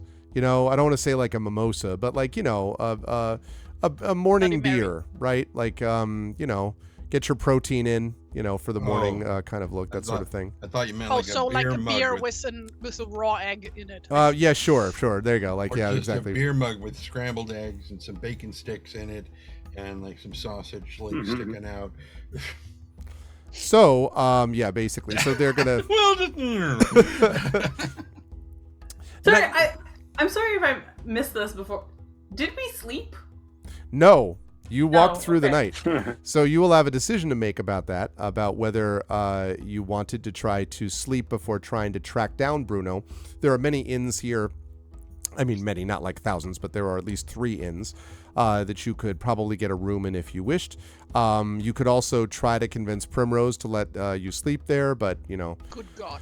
seems not likely at the moment. I would sooner stay at the Harfoot Johnsons. So yes. So I was going to ask that actually to the party, which is you need to track down Bruno, who is presumably somewhere in Whitfurrows. How do you want to do that? Do you want to go through looking through the taverns for the kind of breakfast, Yes. the breakfast crowd, or are you trying to find a room and then try to, sort of head out early afternoon to get the people who are done with work? Every time you mention his name, I cannot help but think of the movie Encanto. So, Yeah. Which name? No. and now you all have to suffer it as well. Great song. It is a great song. It was his Hobbit day. Yeah. So, my son has a friend called Bruno who is not happy about that movie at all, which I was like, because you can imagine what this 6-year-old got thrown at him when the movie, actually when he came out, it was 5. So, yeah, I was not happy about that. Anyway, so what does the party want to do? You have to track down Bruno. Do you want to do that by trying, like, right now in the breakfast crowd? Do you want to try to get a room and aim for, like, early afternoon instead and get a little bit of shut-eye? What does the party want to do? Can you clarify, because is this an urgent situation, or is this does it seem fine to take time to get some shut-eye? It depends on who you ask. Bilbo certainly thinks this is extraordinarily urgent. You don't know, Granny, whether you think it's quite as urgent as Bilbo seems to think it is. But for one thing, you know that their fireworks being lit off in the middle of the day is not, it doesn't usually go very well. So you assume you would have until the night before there'd be any danger of them being lit off again. But certainly Bilbo, I mean, he's not obsessed where he'll ignore you and fight you so he can go find them, but he clearly is anxious to keep going for whatever that's worth. I think Coriander is very sleepy. Like, she is very young, which I associate with staying up easily till 3 a.m. and stuff like that. But I think that she's not used to doing that on a walk. Just kind of do a trudging walk when she would actually rather be asleep. Basically, Coriander has not been convinced of the necessity or worthiness of this task, and so she's just kind of going along to try to figure Bilbo out more than anything else, and she is very tired. I think she'll be maybe I'll just have a little nap, and I think she'll just basically be asleep on her feet, whether or not they have found a room. Okay. So Granny would like to assess the area. When was the last time that it rained, for example? It did rain throughout much of the Shire. About a week ago, there was a series of summer storms and one day of pretty soaking rain. So it's not super dry, but the last few days have been sunny and pretty hot, for what that's worth. So there could be a fire risk. There conceivably, it's not dry as tinder and type of thing, but it's yeah. Especially if these fireworks are, I mean, you remember Gandalf's as being, again, most excellent fireworks, they were particularly powerful, as you recall. Yeah, in that case, Granny would turn to Bilbo and say, "My dear cousin, everything hurts, and I'm very tired, and I'm gonna go get some shut-eye. If you want to keep looking, be my guest, but I'm gonna go find myself somewhere where I can rest my feet." Cal jumps in. He says, if we're going to be looking tonight, we want to be fresh for that. We'll have some hours, I think, to look for Bruno, but just in case, we want to make sure that we're rested so we can look properly and not trip over things in the night. And so Bilbo kind of looks around, looks and he says, "Oh, well, but the time and he kind of looks over at Balin, and Balin just sort of raises an eyebrow. And finally, Bilbo looks at you, Titch, and says, you're the defense expert, an expert in the law. In your experience, do the criminals escape quickly if we get some rest first? And it occurs to you, Titch, that Bilbo also looks a little tired, for all that he may not be admitting it. Well, that doesn't really occur to Titch because he's holding on to his spear and he's like.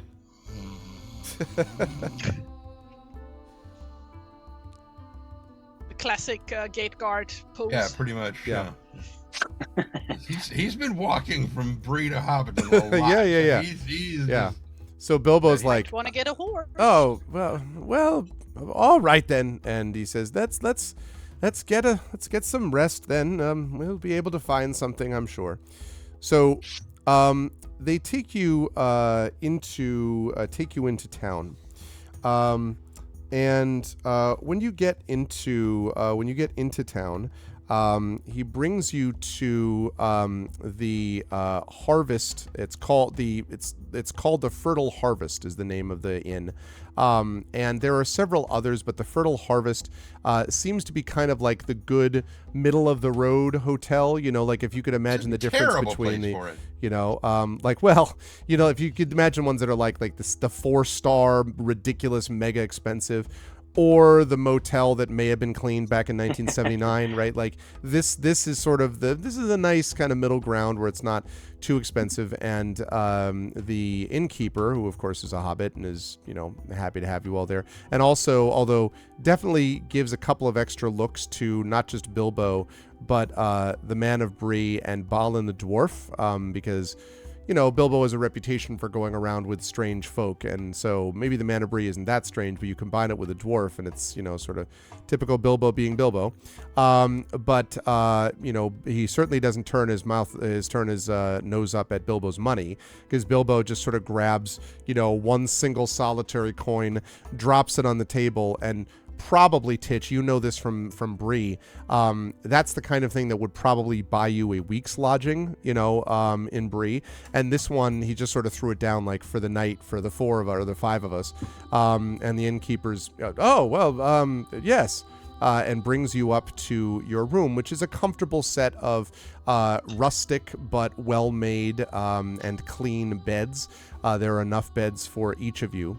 And the blankets are slightly rough. They're not incredibly soft, but they're also not like painful. They're just, it's kind of rough and rustic, but very comfortable mattresses. And presumably you would all drop off fairly quickly, although you can tell me if there's anything you folks would do before or upon waking that I need to know about. Like, well, before we do this, I need to make sure that I set my plan for, I don't know, my map-making skill of destiny, or whatever from Cal, or whatever the case may be. So if you have anything like that, tell me, and let me know if there's anything you're doing before or after this sleep.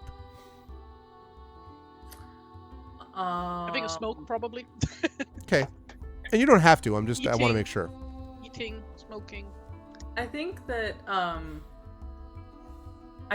after like Crane was like out like absolute like a light. But I think it only takes her 5 or 6 hours before she wakes up like bright as a daisy and stuff. I think that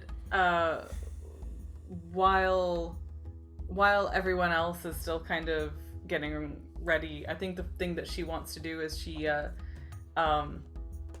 going to take a little bit of thread and is going to wax it with either a nearby candle or I put that she has a sewing kit in her pack. Okay. Anyway, just so she's gonna wax this thread quite thickly, and then she's going to thread it through the button that that Balin gave her and wear it around her neck like a little pendant. Very nice. Very nice. If for some reason it snaps instantaneously, no, I'm just kidding. I'm just. Yeah. It's waxed. It can't be. It's waxed. It's immortal and it's incapable. It's invulnerable and will live forever. Well, it is highly flammable, I guess. Oh, fair enough. She might actually sew it onto the inside of her jacket. I like the idea for having a pendant, but that does make sense. Okay. You're gonna say, Cal. But she could take one of her own buttons off and replace it with that one. She wants it to be like something that she has as treasure. She doesn't want to like show it off. So she wants it to be like hidden and something that she looks at periodically and stuff. Cal, you were gonna say. Yeah, Cal has sort of made a personal vow to keep practicing his lute. So to wind everyone down, including himself and maybe especially Bilbo, he's just going to play a light, soft song before everyone kind of is getting ready. As everyone's getting ready to sleep. It's probably an odd time, when we're normally waking up to be heading to bed. So it's going to make sure everyone gets good rest. All right, let's see if I have. I might have. No, not epic. Epic flugelhorn. Yeah, I'm looking for.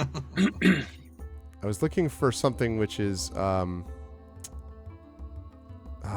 maybe not. I mean, I love Willow in the Light, but I was looking for something that was going to fit that very description. Down by the river from Baldur's Gate 3. Oh Perfect. God, there's another fucking earworm. I've been like had that fucking song stuck in my head for weeks now.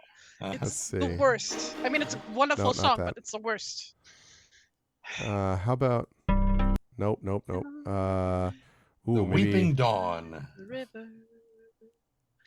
And also Sing For Me And from Divinity, because that song is also in the game. Like you can play it yourself, and it's also the worst. So. All right. Even though Arv didn't ask, I'm going to roll musical instruments anyway to see how well I do it. I was going to ask that actually. He does a passable rendition, and because people are so tired, maybe they find it to be better than it really is. I will say that the lute is one of there are stringed instruments where it's very hard to make an ugly sound on them. So I feel like even if it's a not great performance, it's just like hearing a sound is not. I just saw earlier today, randomly on social networks, the harpsichord. Is that what that is? Yes. No. Well, maybe the it dulcimer. depends. The dulcimer. Oh, the dulcimer. Hammered dulcimer. Yeah. Yeah. Yeah. Those are similar, right? They're very, very pretty sounds, even if you're just messing around. Mm-hmm. I just want to make sure are you all aware of automatones? Yes, I am. No. I think it'd be cool if an automaton showed up in the Shire. It hasn't yet. If it did, it would absolutely be a thing that Coriander would play. But I don't think they have the technology. Just saying. Is it a clockwork musician or something? I'm just gonna drop a link into the full. Oh my God! I just made that connection. What? That automaton is like. That was the first thing I thought of too. Was automaton, and I was like, what? Oh, I see. I see. Yeah. No. Like I knew immediately that you meant the instrument, but I just got that it's like, oh, it's just an automaton, like a robot, but like you spell it differently. I never got that. Okay, I've put a life-changing link into the public chat. So that it literally is. It's literally cover Bring Me to Life. Really. Yeah. Oh my God! Can't wake up. You might think you're prepared. You are not prepared for how good it is. Get through this also, that terrible game ad music first. is very loud. I already turned it way down, but I'll turn it down even further. Better? That's too far down. Okay. I don't have it on, so I can't tell you. Oh shit! Whoops. Sorry, I didn't mean to click. Yeah, that seems fine. Oh, these things. Yeah. Yeah. I know this one. That's right. I forgot about this thing. It also reminds me about oh God, what is Jack Black's instrument that he plays? It's the sax, the electric sax, but it's not. It's like one of those things you just press the button and it does it for you. And he plays it with Tenacious D and all that. It's very funny. I can't remember the name of the instrument. Anyway. Like a toy saxophone? Yeah, but it's like, it's one of those things that you press like a single button and it does a bunch of stuff for you. Like it's not actually like, you know. Yeah, it's a toy. Yeah. I remember seeing that. There's a very funny clip with him playing. I'm not a fan of Jimmy Fallon for many reasons. But there's one clip of him playing it with Jimmy Fallon, and then he walks over. Jimmy Fallon gives him one of these, and then he walks over playing it to the Fallon's band with the Roots drummer and the whole bit, and they like start doing this whole thing like Jack Black just rocking out. Jack Black, who's of course national treasure, I think it's all fair to say, doing this treasure, stuff. So I insist. but anyway, okay, so you play this music, Cal, and it's serviceable as you said. Granny, Titch, either of you doing anything upon either waking or before sleep? I know you said you were smoking, Granny, right? Before sleep, anything else? Before sleeping, Titch is putting his stacking his gear and getting comfortable because he's not going to sleep in his armor. But he's got himself much more comfortable and reaches into his pack and pulls out one of the chickens that he stored. What kind of player are you that you're not going to argue for having your character playing in armor, sleeping in armor? Like that is like quintessential. Like your player characters never take their armor off because, and you always have to discuss that with the DM. Well, when we're out and about, doing stuff, then fine, he'll sleep in his armor. The rest of the time, it gets very itchy if you don't. And so that might have just been Coriander putting itching powder in. Oh, what's that called? I can't imagine Coriander doing anything like that to her dear friend Titch. No, That's like such a typical kid's prank. that would be so mean. You think Coriander is Okay, it mean? was Granny actually. Especially if we had continued walking what Titch was planning to do.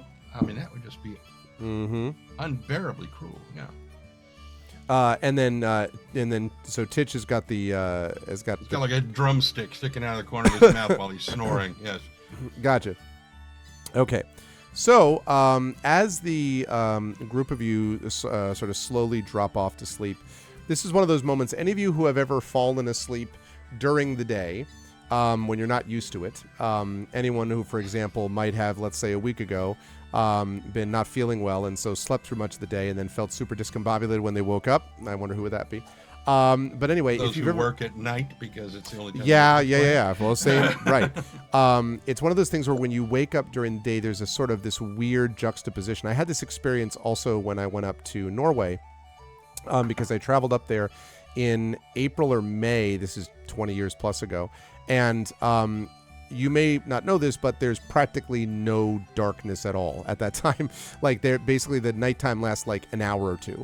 So it's very disconcerting to be like, oh, the sun's up at 2 a.m, right? So I had this experience with that. And that's a little bit what it feels like now when you wake up, because all of you, as you gradually, come to, you're not sure exactly. Probably you would guess it's maybe like 5 or 6 o'clock in the afternoon, if you had to guess. So you've gotten plenty of sleep and you're feeling comfortable that way, although you feel groggy because you're not used to waking up now. But there's the sound of a lot of people outside and you hear sort of laughing. And at first what sounds like sort of clashing, and then you realize it's probably the sound of like mugs being clinked together and stuff like that. And as you kind of like just sort of were to peer out of your second floor in window, you can see that up and down the street in Whitfurrows, there are many of these tables which are out in front of inns and restaurants and other various establishments. And there are hobbits and a dwarf or two and a human or two that are all enjoying their evening meals / evening drinks. And they are all doing that out there. So, this is after the workers have come home and all that stuff, after the night's work, this is where they could be found.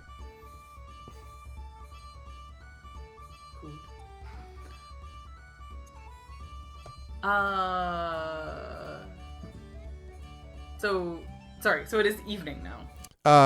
Late afternoon, early evening. Okay. Mm-hmm. Cool.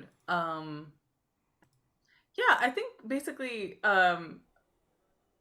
Coriander is going to like start by taking her cue from Bilbo again, because he's really the thing that she is interested in solving. She's gonna go, so Uncle Bilbo, what is it you want to do now? You want to find Bruno? And he says, yes. Well, that's right. He seems a little bit better spirits. That when you dropped off to sleep, you could hear him talking animatedly with Balin, as no doubt they had done countless nights before in their connection with each other, in their time with each other. And he says, yes, I assume that Bruno's got to be found somewhere on the streets of this town. So if we all set out, we should be able to find him, I hope, and see what information we can get. He's got to be the one who knows where those fireworks ended up anyway. He might not be at his home. Not likely. Bruno probably was off doing some work, and now he's going to be off drinking if I know anything about those good-for-nothing Sackville Bagginses. I mean, those relatives of mine. All right. Coriander's gonna, like, just kind of... She knows what Bruno looks like, I presume. She's met him. Probably, like, in a familial, distant way. Yes, I would say. Right, exactly. Yeah. Okay. So I think that she will... I think she'll actually start by, like, asking the innkeeper if he's familiar with Bruno and if he's seen him around or knows where he's likely to be at this time. Okay. And are the rest of you going to go down and accompany Coriander in this, or what are your plans? I'll Take join. Stitch a few minutes to. Okay. Granny's mainly here to babysit Coriander, so yeah. Okay. And you said Titch is going to take you a few Otherwise, minutes to do she's what gonna now? get Put his murdered armor by on. her own daughter. Ah, so okay. So he puts his armor back on, and maybe a moment for a cold chicken sandwich, I would assume. Something like that. Okay. When you go down into the tavern proper, it is indeed bustling, both inside and outside. And in fact, this inn does not have a very large outside or inside room, I should say, sort of like a general indoor room. Instead, a commons. Really, it's the outside where all of the tables are set up, and in fact, that's the way it is through a lot of Whitfurrows. So when you get down, you can see the innkeeper, who is hurrying back and forth, who again is a very stout hobbit, and comes over and oh yes, masters, there's plenty of room to be found outside if you'd like to go out there. What can I do for you? Perhaps some dinner. It's getting on. We haven't seen you for a while, so I hope you had some appropriate rest. Without looking at Titch, Coriander just kind of waves him off and I know what you want. Stop it, way. She says, that might be nice in a minute. I actually had a question, if that's all right. Well, sure, certainly. I was wondering if you know my relative, Mr. Bruno Sackville Baggins. Oh, well, Bruno, I know him quite well, although I haven't seen him in here today, but there's times when he comes here and times when he goes to, the Yellow Feather. You can find that here. And he kind of bustles outside, and then he points down in the direction, basically starting to head out of town again, where there is a sign with a faded yellow feather kind of rocking back and forth. And there are many tables out there. And he says, it's usually one of those two places. And see what you can do to find him. You should be able to without too much trouble. He's not hard to miss. And then you hear in the inside, Innkeep! More ale. Oh, yes, sorry. All right. Thank you. Well, best of luck to you. Thank you. Dinner is always welcome for hobbits, Prince Justin. I couldn't agree more. Yeah. If I may, it's not Bruno Sackville Baggins. It's Bruno Bracegirdle. Oh, sorry. I guess that's right, actually. Yeah. Yeah. He's Lobelia's older brother. That's right. Thank you. And Lobelia is Sackville Baggins because she Titch wouldn't have been able to tell. Sackville So it Baggins. So. No, Coriander would have said the correct name. I was going off what Bilbo said about the Sackville Bagginses, so. Yeah, in general. That's true. So, yes, Bracegirdle would be right. So it depends on where you want to, if you want to, try to make your way down to that other yellow feather or hang out here or whatever. Coriander will trot over. I mean, she'll basically say, she'll kind of turn to others apologetically and be like, I can go trotting along if you want to actually ask other people here and stuff. I don't mind. If we want other, to kind of do different checks or pursuits. Mm-hmm. Want to split the party 4 ways on 4 different levels? Yeah, why not? Totally up to all of you. Or we can just head over. Yeah. What do you folks think? Do people want to split up or do you want to stay together? Is Bilbo following us, or is he? Bilbo is sort of he's sort of chatting with people as you go, and so is also doing his own bit of research, I guess you might say. And Balin is with him. Balin is definitely is just sort of like along for the ride, kind of watching with interest, you can tell, but Bilbo obviously is more invested. Well, Titch, I mean, given the fact that Bilbo and Balin are kind of the driving force behind all of the concern about this thing, Titch is kind of taking his cues from them, but he does kind of slip into the tavern and he comes back out with a big pint of ale and is following Bilbo and Balin around, just sipping while he's following them. Okay. Maybe someday he'll bring the mug back. We'll see. It's got the reusable mug, on it, so you can. Cal, are you going with them as a group? Do we know at this point where the fireworks were launched from? Somewhere between where you are, Whitfurrows, and the farmhouse that you went to. That was the big farmhouse where she has to walk around 60 million stairs to get down and all that. Somewhere in between those. So, like, if you look at the map, you would guess that it was like somewhere here-ish. Sure. I'm gonna let the other guys know that I'm gonna stay here and just ask around. What I'm thinking is if we don't find him, that one more question.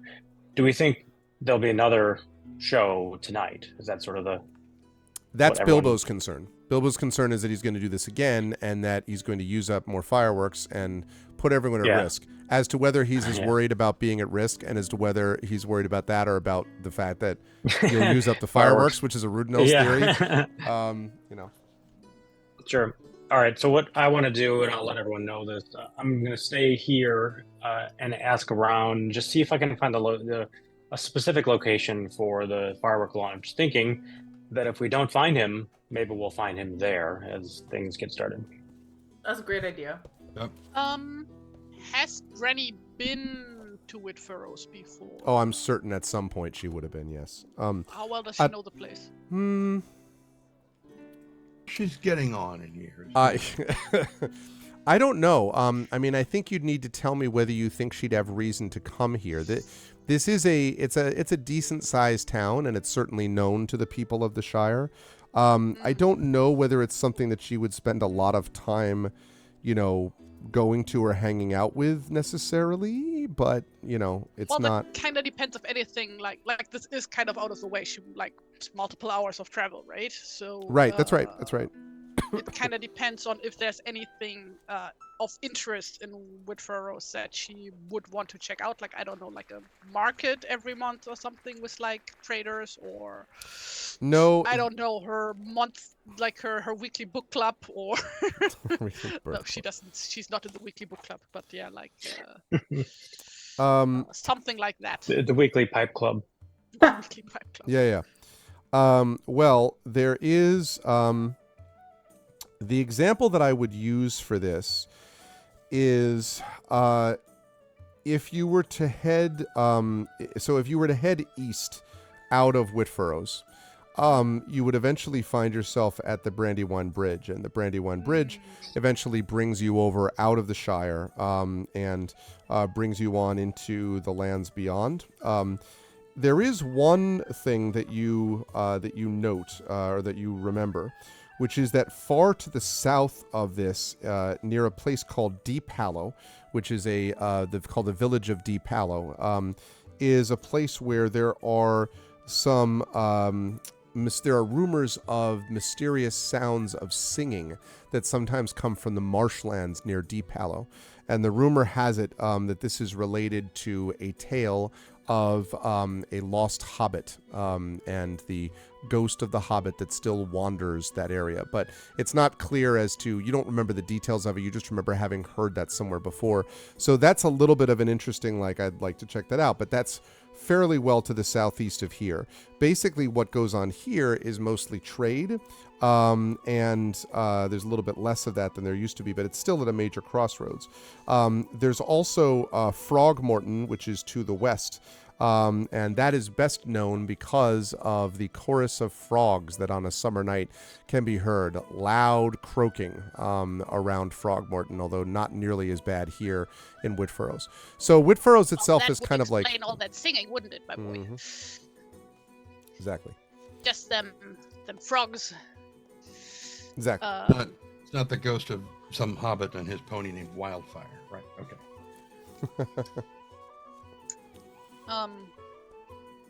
Yeah, So, no, yes. Granny would just stick with Coriander. She has like no fucking horse in this race.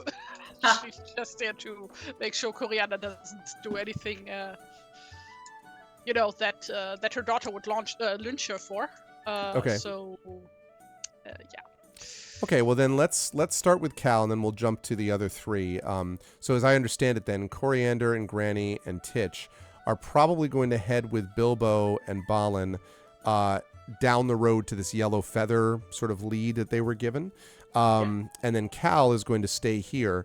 So I'll start with you, Cal. Cal, I know you said you were going to try to work the crowd a little bit. What information, again, are you trying to gather from them specifically? First of all, if they saw the show, and second of all, sort of using that as an entree, if they know where they were launched from, did they see where Bruno was? Yeah, that's what I'm looking for. Okay, so the first part of that, you don't need to make a check for, because yes, they did hear it. There was a lot of discussion, in fact, quite a bit of chatter over the fireworks a couple of days before, how they had never seen these kinds of fireworks before. They were super special, and you wondered about, and they wondered like how, whoever it was had actually gotten the fireworks. There are a couple of people who grumble about whether or not the sheriffs should be doing something, because what happens if half the Shire burns down because of these fools? And then a lot of others who are just kind of like, listen, it's just a good time. Like, why do you want to take away people's good time? Not dissimilar to perhaps current discussions about fireworks in terms of where people come down. So on that first part, yes. In terms of where or who set it off. Just before we get any further, Sure. Do I get the impression, and I ask a few folks, like, I didn't know how impromptu this was. Was this people knew about it several days ahead of time? Not planned. No, definitely not. No one had heard about it before, which is one of the reasons that it attracted attention. So, okay. So did anybody know of it beforehand at all, or did they just see it in the sky and suddenly appear? Right. Not any that of the night? group of people that you're talking to. It's possible there are others elsewhere who might have known maybe, but definitely not any of the people here had not heard of it. It was just the seeing it appear in the sky and then the sound. And a couple of people talked about, being inside the inn when the sound first started and then rushing out to sort of look at the lights. All right. So it doesn't seem like an event in the public, good type of thing. It wasn't meant as like a celebration or anything like that because nobody knew. No.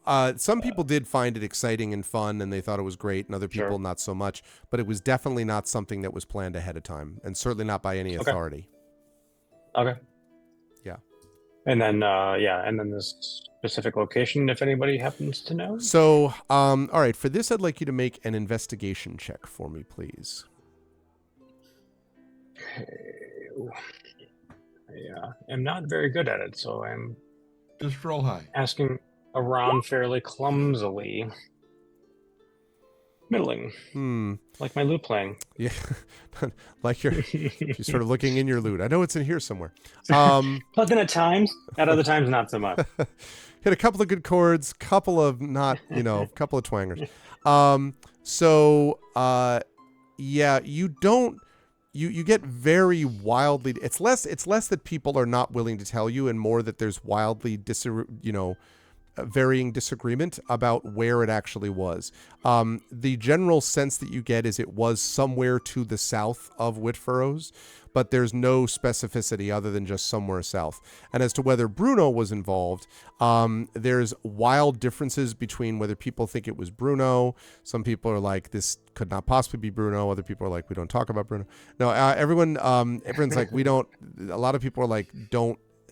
They seem to think that it's you get the impression, Cal, that basically you're given suggestions as to who probably lit off the fireworks related to the person that the person telling you the story would most like to see get in trouble for setting off fireworks, right? Like not based on actual information. So you hear a lot of like, I know it's my brother. I'm sure that my dad did it. My no good son, Right. well, that no good. What's his face? Like you don't think a lot of this is super reliable in the feelings about a Yeah. conflict, probably because it was so like out of nowhere type of thing.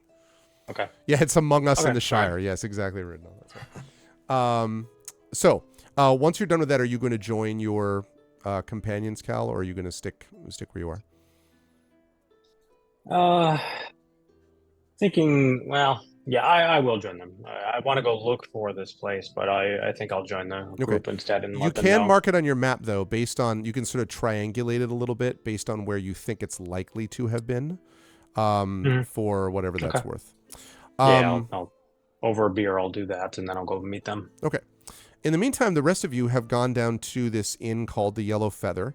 And you don't have to look too long, actually, because fairly soon after you arrive, you can see sitting at one of the far tables, drinking in the company of what looks like a dwarf mason. You can tell that because of a sturdy stone hammer at the belt of this dwarf. You can see Bruno. And Coriander, you probably recognize him at the same time as certainly Granny and definitely Bilbo do. Because he looks very much like a meaner and larger version of his younger sister Lobelia. Very much in that. Chuck my spear at his face. He's about 50, but looks at least 15 to 20 years older than that. And looks, as I say, very meaner and larger version of Lobelia. And he's sort of laughing loudly and talking with this dwarf when you first come upon him. So Coriander. So okay. So we take it he's a mean man. Is he a mean man? Well, or at least not to be messed with. Okay. I have like I don't know. I form instantaneous senses of like who Coriander would, think of as a nice relative and a relative to be avoided. Yep. I think that she has a lot of goodwill and fascination with her Auntie Primrose, but people who are a normal age are not as interesting and therefore not just don't have as much to recommend them outside of their natural charms. And if his are lacking, then I think that she doesn't have the same regard for him that she would have for Auntie Primrose. So what she'll do though is she'll turn to her Uncle Bilbo and say, Uncle Bilbo, would you like me to go and talk to him? Because I just feel like perhaps we should not come on too strong. I don't know the situation, but maybe I could just go and say hello, and then and we can ask gently about the fireworks. Well, and he sort of like thinks about it, and he says, I mean, I suppose, my dear, but if he starts acting, so you like turn and leave. Yeah. But if he starts, So she's going to saunter over to his table, and he's with people? He is with one person. I mean, there's a bunch of tables around him, but he's with one person. This what looks like a dwarven mason, if you had to guess. So I think that actually she might approach a little stealthily and try to overhear what they're talking about before making herself known. That sounds like a stealth check to me. Hello, Livesoon. Yes. I'm going to have you, by the way, Coriander, I'm going to have you do this at disadvantage, although I will give the chat an opportunity to inspire if they wish. The reason I'm doing this is that you are doing this when it's still daylight, albeit later daylight, and you are literally tables everywhere as you're doing this. So you're a little bit of a negative for that. Sure. Sorry, While we wait for the chat to catch up to the idea of inspiring. Yes. So chat can do that. Up to chat. It is just the beginning of the month, so we do have a number of tabletop campaigns this month, but just keep that in mind. So when Bilbo says that, if he starts to get, and Tit just kind of clears his throat and sort of ripples his fingers, along the haft of his spear, and just like, and it's sort of a like, I'm really good with this, don't worry about it, kind of thing. It's like just Yep. she's got Overwatch, don't worry about it. Okay. I have a quick question. Since I'm sorry, it's because we haven't played in a long time. Last time we played, I think I brought up the expertise trait. Yes. Which is that at first level you choose any combination of two of your skill and tool, any combination of two of your skill and tool proficiencies. Your proficiency bonus is doubled for any ability check you make that uses either of the chosen proficiencies. Mm-hmm. So I was looking through to see if I had chosen two things. I know I chose one thing for sure, which was acrobatics. Right. And I can't remember if the second thing had been the thieves' tools, which I don't know how it would be marked, because it's like, I don't know if it's an ability or tool. Like, the tool check confuses me because I can't see what it did. But I looked down my... Tool proficiency check. So, wait, like, I don't know how it would work, essentially. It basically works like a skill, but it's like more a skill. specific. So I would, like, click, if I was going to use thieves' tools, which I'm not doing right now, but I would click thieves' tools and it would just roll it like a normal thing. That's right. And it'll be looking for, like, and that'll be something used for, like, lock picking, disabling traps, things like that. There would it be is. what I that is see. for. Okay. I thought, Amal, that you did that one because I remember you telling me that you're like, I have a feeling I'm going to use this a fair bit in terms of, like, wanting to not, get in places I shouldn't or whatever. So I think. I see that I have the expertise level in there now. I didn't know where to look for it. So, okay, great. Cool. So that's taken care of. I just wanted to double check that I wasn't saving it to use on something and that I had meant it for stealth. Yeah. So I didn't. And here we go. So just a stealth roll at disadvantage. But that's right. And it looks like we're going to stay with that. And And roll 2 nat 20s. And live suing, you can. There's two things. You can purchase one by supporting, by subbing to the channel at tier 2. It is September. We have a subathon coming at the end of the month, or Patreon support. Or you could also get one of the channel point ones. I think it's 50,000 is what it costs, channel points, to use that. $50,000. 50,000 points, and there's 2 of them right now. Okay, so It's okay. I'm glad to not have wasted an inspiration. yeah, in this case, so live suing, you do have an inspiration now because you redeemed one of them, and there's 1 of 2, so there's 1 left. So thank you for doing that. So you'll have an inspiration, which I'm going to give you right now, actually, which you can use later. Doesn't have to be used right this second. It shouldn't be used right live now. suing? Live suing was going to maybe give you one, but does not matter because wouldn't help here. 9. So yeah. So I would say, Coriander, the way this looks is that you're kind of like, carefully moving through, and like, there's the, the ambient, noise of people speaking to each other and so forth, and some music drifting on the air, and people enjoying their food and drink. And as you get somewhat close, you can sort of like make your way up, and you can see at one point that Bruno has got his glass, his mug up to his, not his glass, his mug up to his lips, and is like, and has sort of stopped looking at you, Coriander. And although you'd like to convince yourself, like, he doesn't see me, he's just looking in my direction. He's clearly looking at you. Do I overhear anything before he notices me? Unfortunately, no, because you were just getting close enough that you could hear over the sound of the crowd. Because they were talking not very loudly. They're definitely not talking like secretly. They were just sort of like chatting about something. Yeah.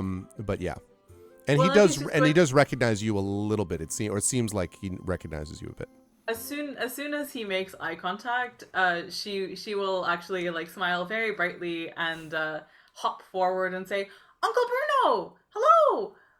And he kind of looks, and the mason sort of turns around, and Bruno says, it's young Coriander, isn't it? Yes. Oh, thank you for remembering. I know it's been a little while. What are you doing? You're pretty far away from your home, aren't you? I am. We've been having a little bit of an adventure. I'm here with my granny, and a few other people. Oh, hello, she says to the dwarf, and she like drops a little curtsy. He has a big, fierce red beard, and like flowing red hair. And when you say that, he's like, sort of, kind of like taciturn, but just nods in your My direction. name is Coriander Took. And he nods. He does not give you his name back. And he's not me. He just doesn't seem to have a lot of social graces. He just kind of nods in your general direction, and then he doesn't turn away, but he kind of moves his chair slightly so that you can see him and Bruno. And Bruno says, it seems a little late for you to be out there with. You say your granny's with you. Yes, Granny Lavender. Well, can I tell you why we're here? I'm so sorry to interrupt. I don't want to interrupt your meeting. I suppose. What's it all about then? Well, I heard, and I don't know if you can tell me if it's true or not. I heard you might have been setting off some fireworks. She like stage whispers fireworks to him. And his eyes widen a little bit, and his kind of like neutral expression sort of twists a bit into a frown, and he says, "Well, I don't know where you would have heard that nonsense from. I'm not setting off fireworks here." Can I do an insight check? Sure. By the way, can I assume that Granny and Titch are... Because Bilbo is waiting, although Bilbo, you can see, is getting ready to walk forward and start talking in a minute. He's back far enough that he doesn't hear exactly what's being said. I assume, Granny and Titch, that you're doing the same, like you're kind of giving a little bit of a buffer but correct me if I'm wrong if that's not true. Oh, Granny would totally eavesdrop. Okay. That's what you mean. Yeah, well, so the question I have for you, Granny, is do you want to stealth your way up, or are you going to just sort of like... Because the point is, right now, he only sees Coriander. He has not seen the rest of you yet. The thing is, he might simply not recognize Granny. Possibly, I don't know yet. Like, they probably don't know each other that well. Seen each other like a few times, maybe. Right. So she would probably just, lead the guys to a free table in the vicinity. Okay, fair enough. Well, Coriander will say, that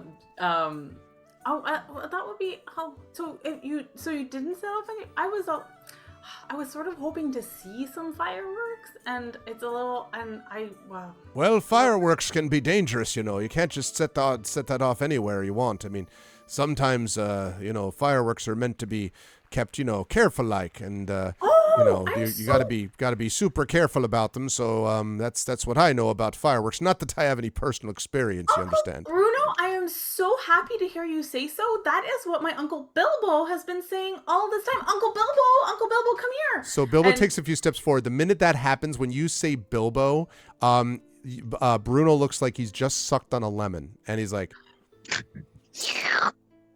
Bilbo, you say? And yes, it turns out that the two of you have the same views on fire safety, because Uncle Bilbo saw the fireworks and was very concerned about the proper fire safety for the area. He said that we should absolutely investigate the matter, and then and I'm sure he can tell you all about it. So I'm so glad to know you're in agreement about this. Perhaps you can help us find who set off the fireworks. Isn't that right, Uncle Bilbo? And Bilbo, who looks... Quite right, my dear. And he has this kind of like searching expression. And Bruno is like, so, Baggins? And he kind of like tilts his head. And Bilbo says, Brace girdle? And there's just sort of this pause. Tumbleweed blows behind them on the road. Just to be clear. the swinging tavern door, right? And the piano player immediately stops playing and leaves. No, sorry. Go ahead. I'm sorry, Mel. What were you saying? Oh, no. Coriander's just looking from the one to the other. Yeah, it's pretty obvious even to Coriander that these people do not like each other. And Bruno is like, so, you've decided to get them all caught up in another one of your mad adventures, have you, Baggins? I would have hoped you might have grown up out of it after another 15, 20 years. And Bilbo kind of, more or less. Bilbo just kind of nods slowly and he says, well, for some of us, it's hard to remember what it was like to be young. Right, Bruno? and kind of stares back. Bruno was like, at this point, you can see that the dwarf mason is kind of like, now, not in a scared way, he's like, I'm just going to move back out of the way here. This is sort of, casually. And at this point, I would say, Cal, that you would probably have walked over and you can see the showdown, the Bruno-Bilbo showdown right here, with Coriander near the two of them. And you've got the table. So, Cal, you could join up with Granny and Titch. And Balin is at the table, although Balin is also looking with some interest at what's going on with Bilbo. Bilbo's standing with Coriander at this other table where Bruno is and this dwarven mason. So you could go wherever you like, Cal. The table is probably close enough that you think you could probably hear what's being said. But obviously you could totally hear what's being said if you're right with them. So it's up to what you want to do. I figure that Cal is wandering around like a little troubadour, walking between the tables, singing some song of friendship, and like leans in like, guys, knock it off. Kind of like, it's lovely to be hobbits together. He'll head towards the group and probably go wherever Granny is right now. Okay.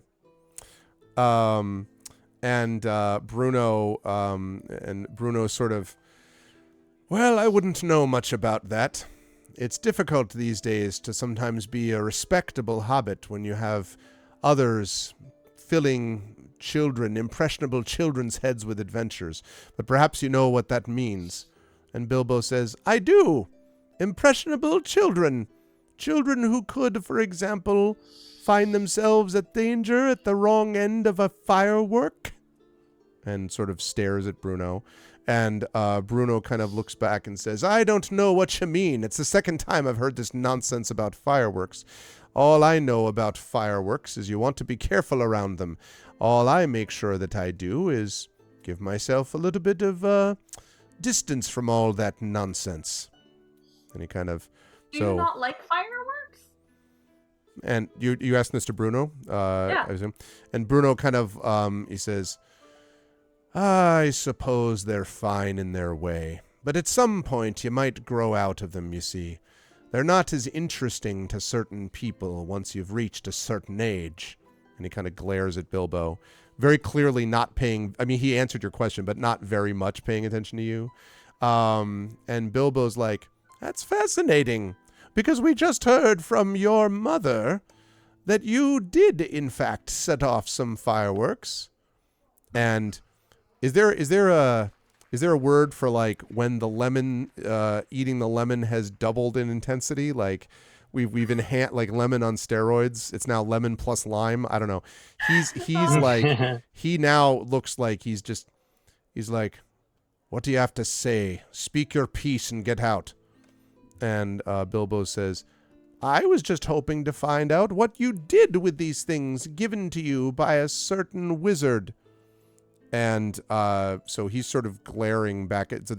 So again, daggers. Now, you don't actually think that this would fall to blows. It's not really what the hobbits would do necessarily.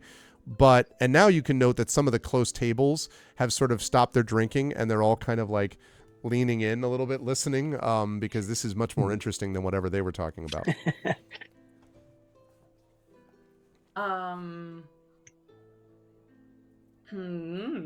Can I do another insight check? Maybe. Maybe if you're looking for something different, what is the... Are you looking to see if Bruno is lying? What do you think about? So initially, I wanted to see just if Bruno was lying, because he was like, I've never heard of fireworks in my life, or whatever. And then now, though, I think it's more like, I mean, the thing, she knows that he did because of the previous information. Yeah. I think what she wants to know is, why is he lying about it? Or like, I guess a sense of like, was it an accident that he's covering up, or does he intend to do this again for some reason? Okay, that's fair. Let's have an insight check and let's see how that goes. Right. Roll high. Roll high. Roll insight. See, that wasn't so difficult. That was 18. 18. Yeah, Coriander, it's clear to you that Bruno is definitely concealing something, and certainly knowledge of the fireworks is among those things. is the thing that he's concealing. What you're not sure about is whether he's concealing it because he's afraid of something, or because he's going to do it again, or because they're my fireworks and you can't have them, my precious. Like, you don't really know what exactly his thing is, because it seems like an odd thing to be concerned about to you, but he's definitely concealing something, and you might have to do some work to kind of convince him to tell you basically whatever it is that he's concealing, or tell any of you, the group of you. She's this is going to be a bit of a weird thing, but she's going to sort of swivel her gaze from Bruno to the dwarf, the redheaded dwarf, and she's just going to say to him point blank, "I'm so sorry. Did you see the fireworks?" And the mason kind of like glances at Bruno, who glances back at him, and then he says, "Yep." And do you know why they were set off? Or what were the circumstances surrounding them? Nope. And then drinks. What was your name? And he pauses, and then he says, Rockholm. Oh. Sorry. Wait, what did he say? Rockholm. I thought about just calling him Rock for a minute, but I was like, no. Rockholm. Rock. That sounds like an offensive dwarven stereotype of a name. Well, no, it's pronounced. It's spelled. Yeah, I'm a dwarf and my name is Rock. I'm sorry. It's like that's like being like, I'm a human and my name is Meat. Human. You'll notice that that's how it's actually spelled. So. Wait, how's it? Wait, where did this go? Rock. Oh, Rock. But really? yeah, but right. Like so he's your like- reaction though is exactly that, where you're just kind of like, what? Rockholm? Like what? Yeah. Yeah. I'm gonna call him Rockholm in my head. Rockholm. Oh. All right. Well, it's very nice to make your acquaintance. I hear that I don't understand, Uncle Bruno. Why aren't? I mean, could we see the fireworks? Could we go and look at them? How can I show you something that I don't actually have? Well, your mother said you have them. Do you think she's lying? Are you saying my mother's a liar? I'm asking you if you are saying your mother's a liar. What? And then he's sort of realizes he's been backed into a corner. And then he says, well, why are you berating me, child? There's no reason to attack me when I'm just here having a drink here with Racombe. Oh, Bruno, I am not attacking you. I will say we did walk all throughout the night on this very important errand, and we're very tired, and we went by your mother's home, and this is what she told us, and we came here to look for you because of what she said, and I just don't understand why you would be telling us that you don't have the fireworks when she said that you do, and why you're telling us that you didn't set them off when she told us that you did. I just don't understand, and I know I'm very young, but I was hoping perhaps you could clarify this for us. I don't understand why you have to be at odds with my Uncle Bilbo. By the time you get to the end of this little monologue, by the way, you notice that it's gotten very quiet, and there's a circle now of at least 30 hobbits or so that are all silently listening to this conversation. And you can sort of feel the collected weight of their gaze fall upon Bruno, who clearly... I would like you to make a persuasion check for me, Coriander. Right. Titch is slightly outside the circle because he wandered off to get another beer. Okay. And so he's come back and it's like, oh, okay, my space has been taken up. So he's fine. He's just standing there. All right. I will be up for an inspiration if anyone wants to give me one on this roll. But Well, so there's the question. Live suing, I know you just redeemed one. Do you wanna throw an inspiration? You don't have to, but do you want to throw an inspiration Coriander's way? Amal's way for Coriander.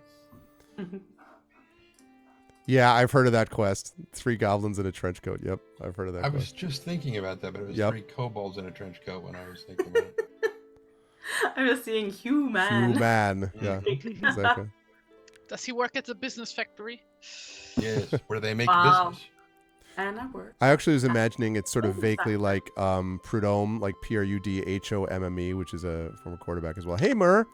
It is good to see Murr here. Welcome. So anyway, yeah, quick check chat. Inspirations, last chance or forever hold your peace. Going once. Going twice. You need to do this before the roll. I will. Well, live suing looks like he's going to. Yeah, Amal would need an inspiration, theoretically, for Coriander to persuade her Uncle Bruno to tell her about the damn fireworks. Yeah. It's a lot riding on this, okay? Exclamation point inspire, wee baby took. Thank you, live suing. It's a good use of inspirations. Thank you so much. Also means I don't have to keep track of it later, so thank you. All right, so you are now inspired. You may use that inspiration with this persuasion check. Now, if I remember, I think I narrated something. Oh, dang. Nat 20! Outstanding. Bruno's like, I have been a terrible person. I'm so sorry. And and you, what kind of a name is Rockhome? He slaps him across the face, gives you all gold. No, I'm just kidding. Here's the key to the lockbox where all the fireworks are, and I put them. Yeah, check out, by the way, the new animated, again, this is Arvany Got Good. That's the crit hit. I was waiting for that to pop up. You see the Arvany crit hit? So he got the roll 20. Oh, man, I love that. Oh, looks so good, Tari. Okay, and then Mur, is that a bucket? What is that? Ice cream? What is that? It's a bucket it's like spin. A bucket of purple stuff. And the bucket is a cute bucket with a smiley face. I love that. Lord Bucket, yes. That's Mur's bucket. Well, I know it's a bucket. I was just curious what was bucket of. Anyway, it looks awesome. So, yes. So Bruno kind of. Coriander's looking at him with her big saucer eyes, and she looks kind of sad about this whole situation, and everyone's real quiet, and yeah. And so he takes a moment, and then he looks around. What are you all looking at? And all the hobbits are like, like all like drinking. Almost immediately the sort of noise picks up, and then he leans forward and he says, all right, listen, I passed, so I might have used perhaps a firework once or twice, just to see what it was like, if you understand. I needed to know if it was dangerous, and there are a few children around, and perhaps they were entertained by it, just sort of by accident, you might say. Anyway, I passed them off to one of the hobbits working for my father Blanco. And the Bilbo kind of like, well, which one? Well, Otho, Sackville Baggins. And Bilbo's eyes roll like on the other side of his head at hearing that Otho was given this. And Bruno goes on to say, well, he agreed to take him back to Hardbottle after he stopped in Skerry for a pint. So that was the idea. And so Bilbo stops and he says, so you're saying that you gave these fireworks, Gandalf's fireworks, you set off 2 of them and then gave them to Otho to bring them back after he stopped for a pint in Skerry? And Bruno says, you see Bruno doing some mental calculations, and, yeah, that's what I said. And Bilbo nods. I see, in the words of, my life has ended. No, he's very disappointed. And he says to you, Coriander, Bilbo turns and says, well done, child. That's well done. Now we have things to catch up with because someone has decided that it was okay to take flammable fireworks and put them in the hands of a drunkard. A drunk Sackville Baggins. And he says that, and then he sort of turns and he says, thank you for your honesty, Bruno. As for your wits, and he just shakes his head and then sort of like storms off to where Balin is kind of like telling him to calm down.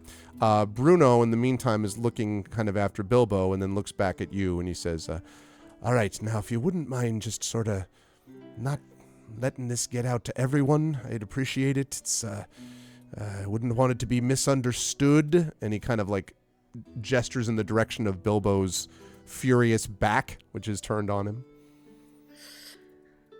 Well, Wait, so Otho has them? Am I getting this right? According to Bruno, Otho now has them, Yeah. and Otho took them with him It's to the not north. his uncle, that's his brother-in-law. Yeah, well, he says no. He gave it to one of the hobbits working for his father Blanco, which was one Otho Sackville Baggins. Okay, so that's but his that's- brother-in-law who works. That's his for- brother-in-law. That's Lobelia's husband. Yeah, that's fine. But I'm saying, like, he just works for Bruno's dad. Okay. yeah, I that's all. could have sworn the word uncle was in there. No, he didn't say that. No, he said Coriander is Rick was- calling everybody uncle. Oh, okay. That's it. Yeah. She called Bruno Uncle Bruno, but that's more of like a, you call everyone who is older than you uncle if they're vaguely related to you, even if they're technically your second or third cousin. It's So- further than that in this case. So apparently they are the ones who are heading up to Hardbottle and, quote, stopping in Scary for a pint with these fireworks with them. Oh dear. So Coriander actually kind of goes after Bilbo and she says, Uncle Bilbo, I was not convinced of the urgency of this task before because it seemed like your feelings about the fireworks were slightly disproportionate to the actual nature of the danger, but I have changed my mind and I think it is very important that we recover these fireworks and I'm sorry I doubted you. And Bilbo sort of like, although he remains frustrated, obviously with this whole situation, he still smiles and he puts a hand on your head and he says, well, I could never be angry at you anyway. You know you've always been much the most sensible, with a little variation, of many people. I'm sensible? Well, Oh, with variations. Never said that to me before. Variations. I'm so Granny, guess what? Granny, guess what? According to Uncle Bilbo, I am now sensible. It's a thing both you and my mummy and my daddy have been saying for years that they wished I was sensible, and now I am, according to Uncle Bilbo. And there's no take backs. And she's very happy. I love the idea that Bilbo is now the arbiter of sensible, the Hobbit behavior. Yeah, Granny just looks like, well, that's lovely, dear. Sensible. Here's another caramel. I'm so sensible. She starts making a little sensible song, and she's like, turns a little cartwheel. Now, here's where this is going to be helpful. The map that you made is going to be helpful, Cal, because, and the reason has to do, first of all, I should ask, so Bilbo, since it is already like after, late afternoon, does not want to wait around. If the fireworks are already on their way back up, it's obviously going to be getting dark. He's worried about them being set off again, especially now that there's drunk people, especially that it's a drunk Sackville Baggins who might be doing it. So Bilbo is pushing hard to get going, and you folks are fairly well rested. The question is, if you're going to set off, so I want to ask this question first. Are you going to set off to the north then in pursuit? That's what Bilbo wants to do, but you don't have to just like trail around after Bilbo if you don't want to. But that's what Bilbo wanted to suggest that he does, that you all do, is to head north following to try to find Otho, who presumably would have these fireworks. So I want to ask that first, and then I'll come back to the map that Cal in a minute. What is Otho's reputation? It's not great. Not great. Even leaving aside Bilbo's own, well, let me put it this way.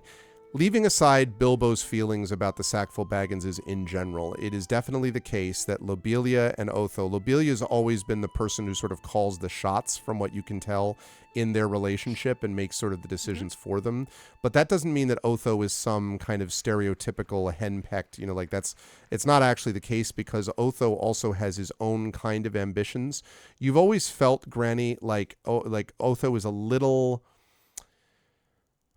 like he kind of talks a big game about sort of like, I get to just call the shots, and like he wants to be meaner than he actually is, but he really just doesn't necessarily have the guts to be really a mean guy, if you know what I mean. Like, so there's kind of a meanness sort of combined with a bit of a laziness in him.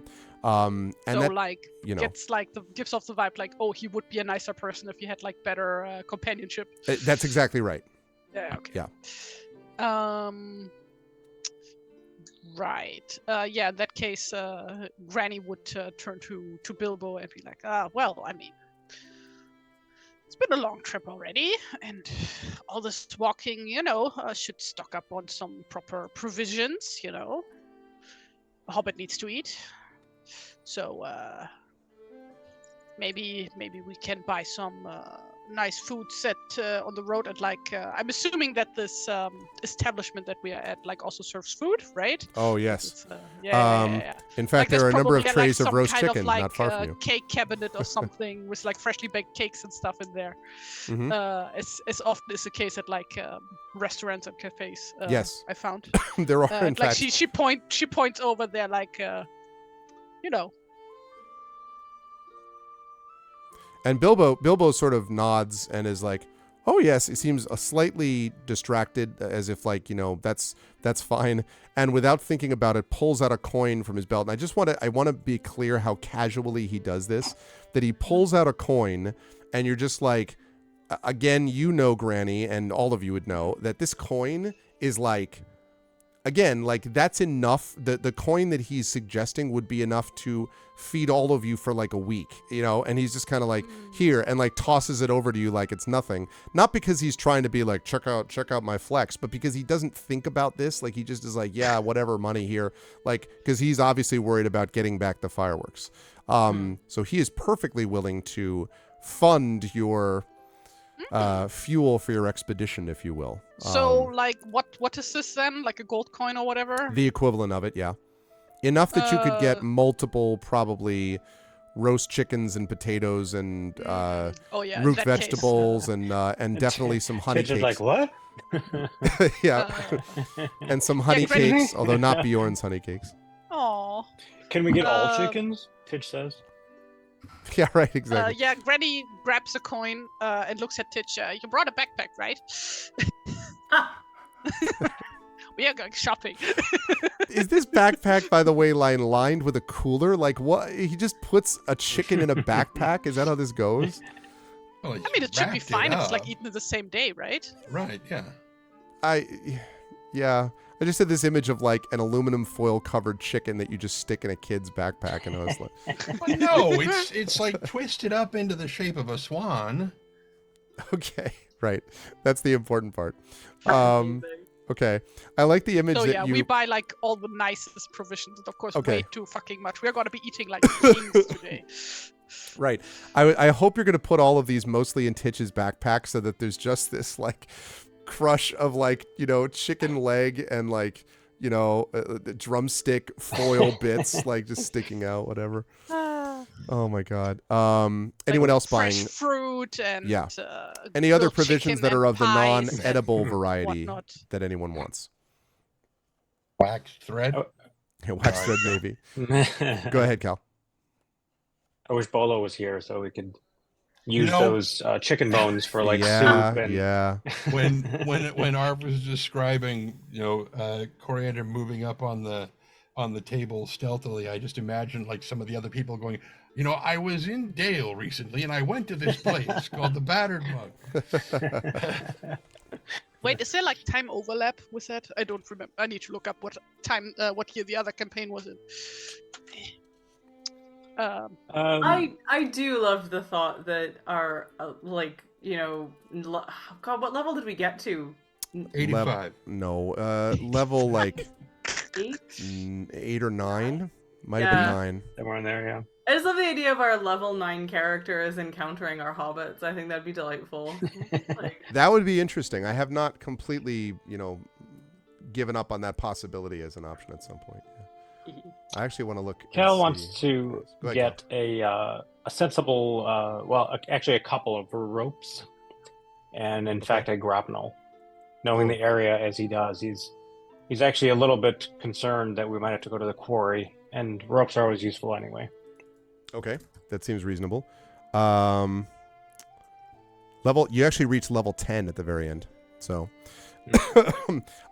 Yeah, you're able to do that. Whitfurrows is not an enormous place, but big enough that you can get basic, kind of equipment like that, some sturdy ropes, and things like that. And especially even some... in late summer, because the grasses will have grown really well. Right. And that's right. The ropes would be freshly made. And they do know, people are just like, well, ropes are always like, no, farming communities need ropes all the time. So do shipbuilding communities. So I actually, I live not about an hour away or so from Old Mystic Seaport. and they have a huge building which is the same kind of building they used to use, where they actually tied the massive ropes that are used to hold ships. And it was a twisting building. So it's basically a thing where they have all the threads of the rope that are twisted together, and they would have horses walking down as the ropes are being twisted by hand and tarred, because you're tarring the rope as well. But like, it was wild how big the building is, because it had to be super long, because you can't have rain falling on it when you're trying to.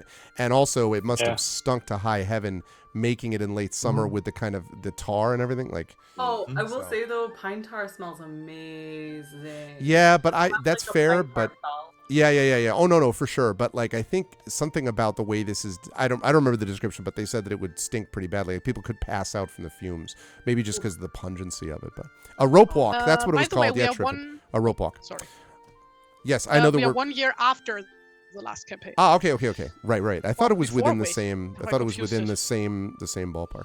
Okay, so once you've got that, we're 1 year after. Yeah.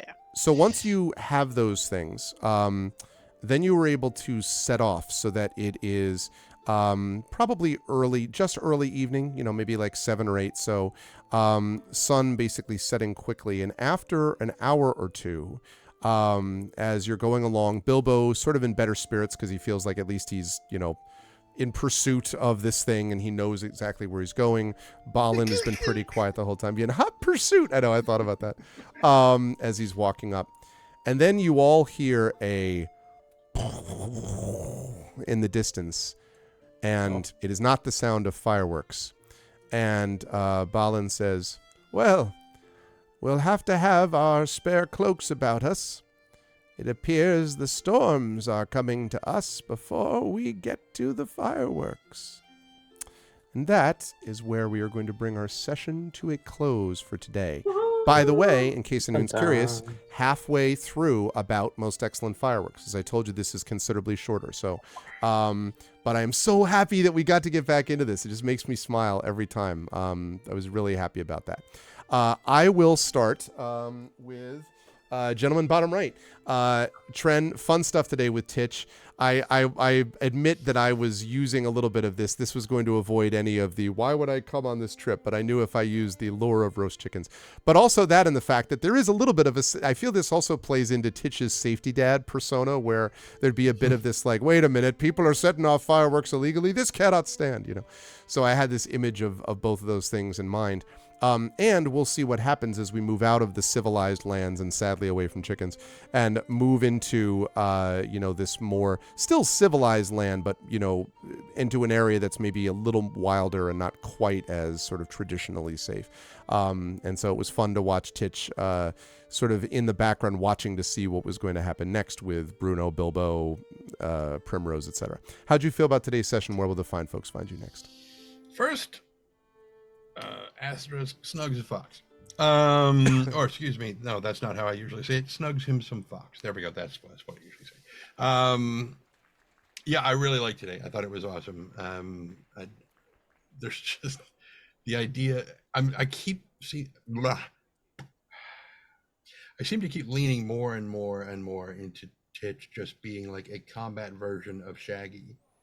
And a combat Shaggy, if you will. Combat Shaggy, yeah. Just Battle constantly Shaggy. eating.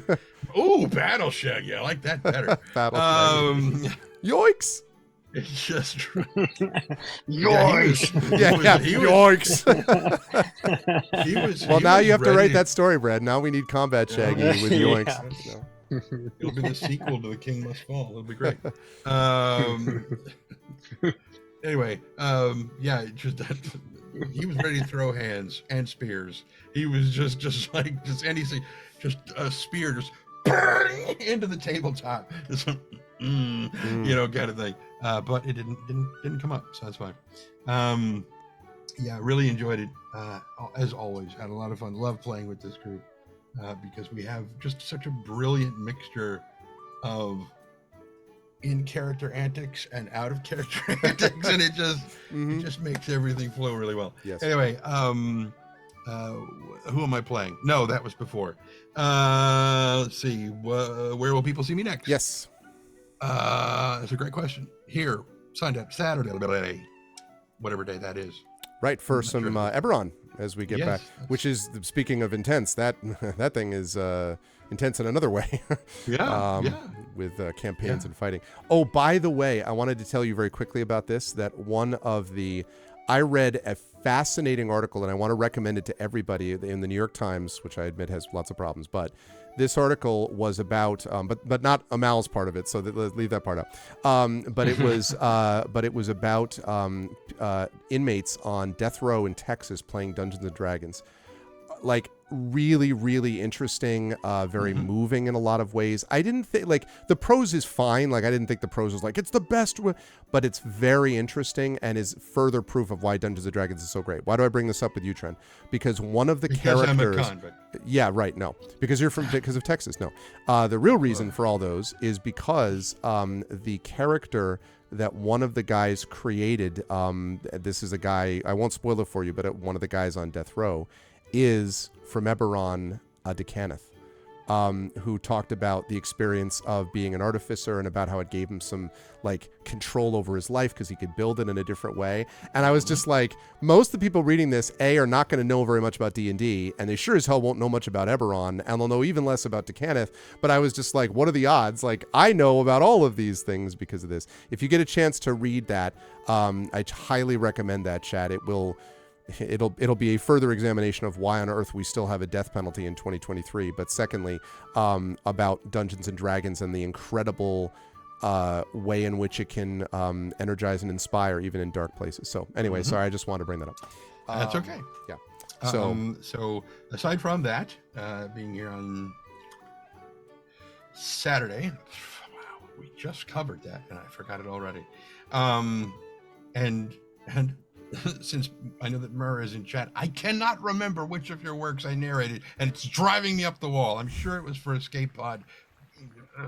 Bugging me. Anyway, right.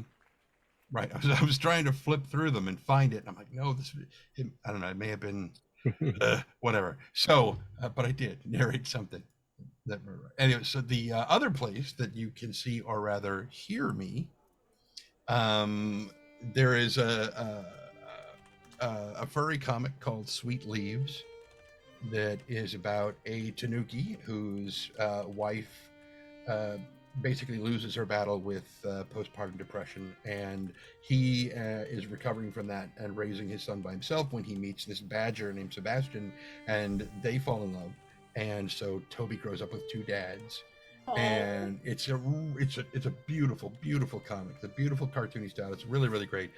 But the guy who's making it and has been making it was going to make it into a visual novel, and part 1 has gone up on YouTube. And of course, I start touting it on Blue Sky and trying to tell everybody about it and everything. And he's like, actually, I think I'm just going to shift it back to unlisted, and then just, release it all as one big movie instead. I'm like, I'm trying to get people to pay attention. He's like, no, it's not. I'm not setting it private. It's just unlisted. People can still find it. So this URL is what goes to that thing. So it's like 18 and a half minutes long or so if you want to check it out. And I voice Sebastian the Badger, who has a bakery called Badger Cakes.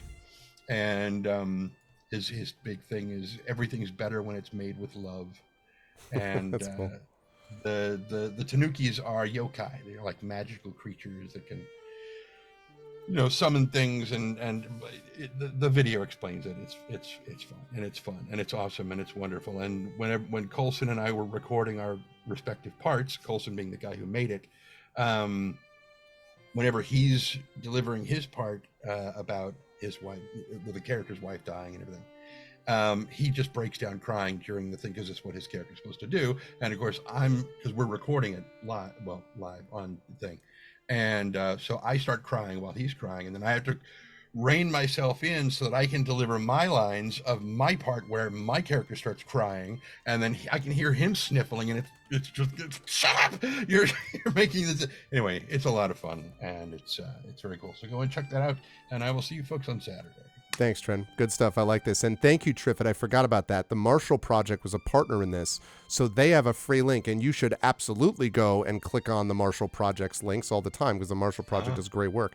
And you can get to that same thing. The person who wrote the story, by the way, was herself incarcerated when she was younger. So, yeah, just very cool. But thanks, Trin. Good stuff as always. Tari, also wonderful stuff as always from Granny. Yeah, I had... Thank you, dearie. I had very much... This was a chance to get a little bit of the family history in as we got to develop a little bit more about who belonged to whom at what times and where, and keeping track of which generations would know each other the most or least or whatever was a part of this, so that, like, you know, Granny and Primrose would be obviously of an age, and then you have like what the sons' generations would be and so on. So it was interesting to kind of see that part of things getting played out. And, you know, Granny may have... We'll have to see what Granny has to think about in terms of like foraging and stuff like that. Although I don't know how well you can do that in a rainstorm. We'll find out next time. How'd you feel about today's session? Where will the fine folks find you next time? Well, this was quite delightful. And yeah, I'm so glad I got to use a family tree that I wrote up. Yep. Like, Yep. I saw your eyes light up at one point. You're like, just a moment. Like, pulls her screen. So much work into this. Okay? I was waiting for you to pull out like an actual paper scroll, and like, you know, like just running out that way. I should make that, honestly. You remember that shot from A Beautiful Mind, you know, where things are just kind of floating in the air? And yeah. that Or the was Winona Tari in that Ryder moment, meme like, where like she's giving the award and she's like, you know, like all the X's and what. Yes. Oh man. I haven't seen that one, I'm afraid. So rip. But yeah, that was great fun. And yeah, people can find me here next Tuesday. Yes. At presumably the regular time. Yes, regular time, noon to 3 Eastern. Yeah. And 6 p.m. Central European time. Mm-hmm. So yeah, and otherwise people can find me on Tumblr at TariTunes and also at Tari's Backyard. Like, one is for my art, one is for everything else. Oh yeah, for those of you who are still on the platform formerly known as Twitter, if you haven't heard, they have updated their what's it called, terms of service or whatever. Basically, if from now on you post any images of any kind, you agree to them using that kind of stuff or AI shit. So if you haven't left yet, now is a great time. Come to Tumblr. We are also shit, but not that way. Different kind of shit. Not as worse as that could be. But yeah, people can find me there where I post my art. Some time ago, I started a webcomic called Penelope's Little Heraldry, which now that I have my PC back, I can actually get back to. But first I need to finish Baldur's Gate, so... All right, so in 2028. Yeah, roughly. Which is basically a comic about teaching people about heraldry in like the most simple terms that I can muster, and with like easy examples and shit like that. So if you at any point want to know what kind of shit I'm going on about sometimes here when I start to rant about stuff, that will help you understand things. So yeah, go find me there. Oh, I'm also on Instagram where I rarely post, so that's at TariTunes as well. So go find me there. Thanks, Tari. Always a pleasure. And again, thank you to Tari for all of that huge host of emotes you saw us using today. They came out really great. And again, a new picture coming, new Shire Adventures swag is coming to the shop. That's going to be coming very soon. We just have to basically do the, and actually Shire Adventures players, so I don't forget, let's think of and settle on a term that we think we can use that won't get like past copyright and that would stand for the four of you as a group. Like, the chicken eaters. The chicken eater. I don't know. Something that, figure out something, and then Tari's art will do the rest because I want to make sure we get that up and I can send you all shirts and stuff. So anyway, but thank you, Tari, so much. Great stuff as always. I will see you next week. Brad, good stuff as well from Cal. I'm excited for Cal's map making and I kept promising this would be the case, but we'll start this way if I don't remind me, that your your map is going to make it easier to traverse this, like, rainy, muddy weather, so that you don't have a repeat of Burning Man. Sorry, I can't believe I just brought that up. And are we going to the playa? It chuckled. Is it the next stop? I don't know. Are you a billionaire thinking that it matters? Oh no! Did I say something about Burning Man audiences? Anyway, but it's going to be exciting to see Cal's map making skills in that regard. And also, I don't know if such a thing as what I described as the protection for the map actually exists as a thing. I just hope so, because I think it would be really awesome as someone, you know what I mean, with having to like walk around with even battle maps for D&D. Like, I wish there was something that I could just fold that flat and it'd be safe. So anyway, slight gift from Bilbo to you. How'd you feel about today's session? Where will the fine folks find you next?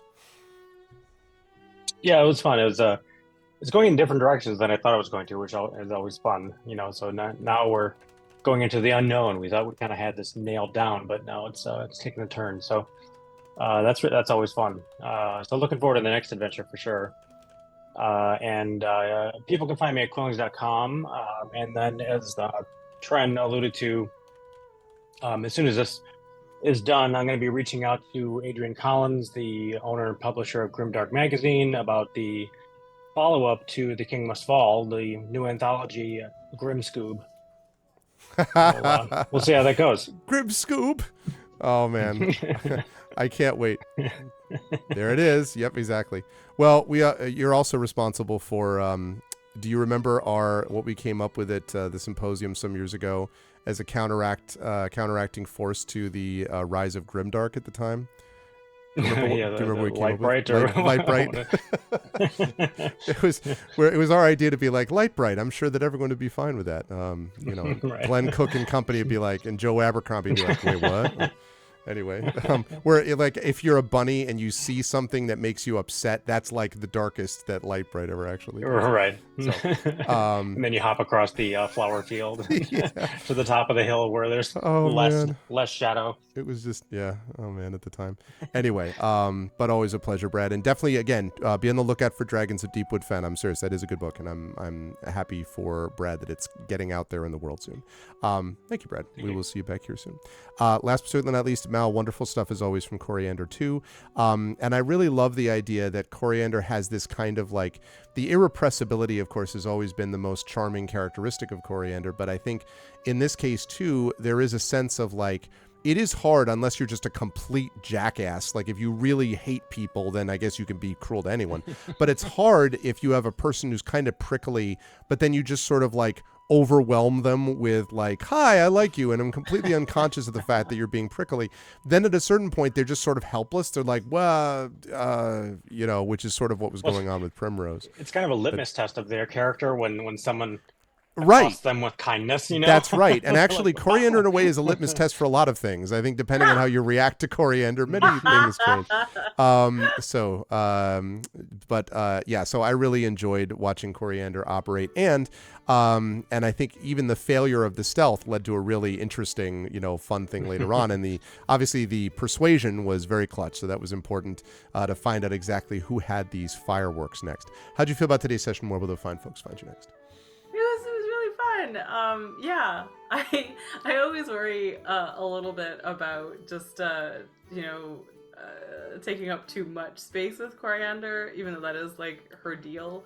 But it seemed like there was a kind of just gotta talk to people, and that is a thing that she sure is good at doing. And so it just seemed like a sort of a thing for her to do. But I really, really enjoyed it. I really enjoyed the fact that we're moving through Hobbit society, which continues to be like just such a... Sometimes I get this like dual vision in my head from the previous campaign to this one, and how in that one we were always moving into new situations where we were strangers and needed to kind of sometimes we were in each other's places and stuff like that, but mostly we were always strangers.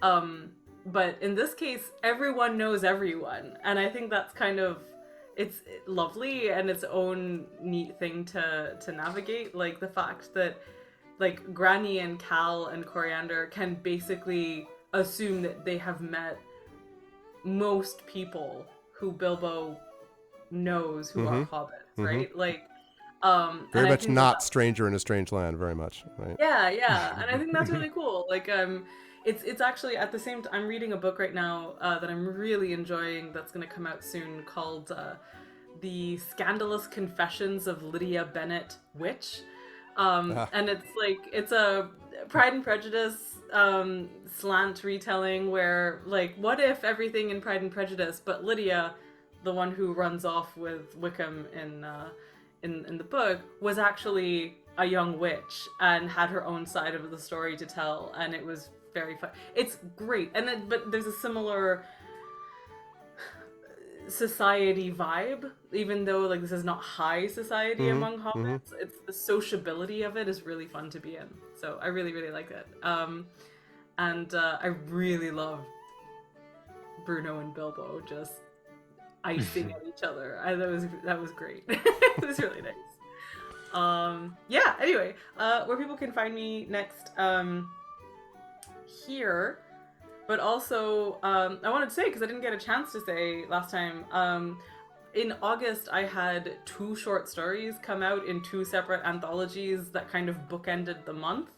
So on the 1st of August, this book came out, which is The Book of Witches. Oh, Aha. And I have a short story in here that closes out the anthology. It's called John Hollowback and the Witch, and it was the first short story that I wrote after like a 4-year dry spell. I found it very hard to write while I was teaching. So anyway, that's in there, and I'm very proud of it. But there's also, let me just grab it. Another thing I'm really excited about is this book.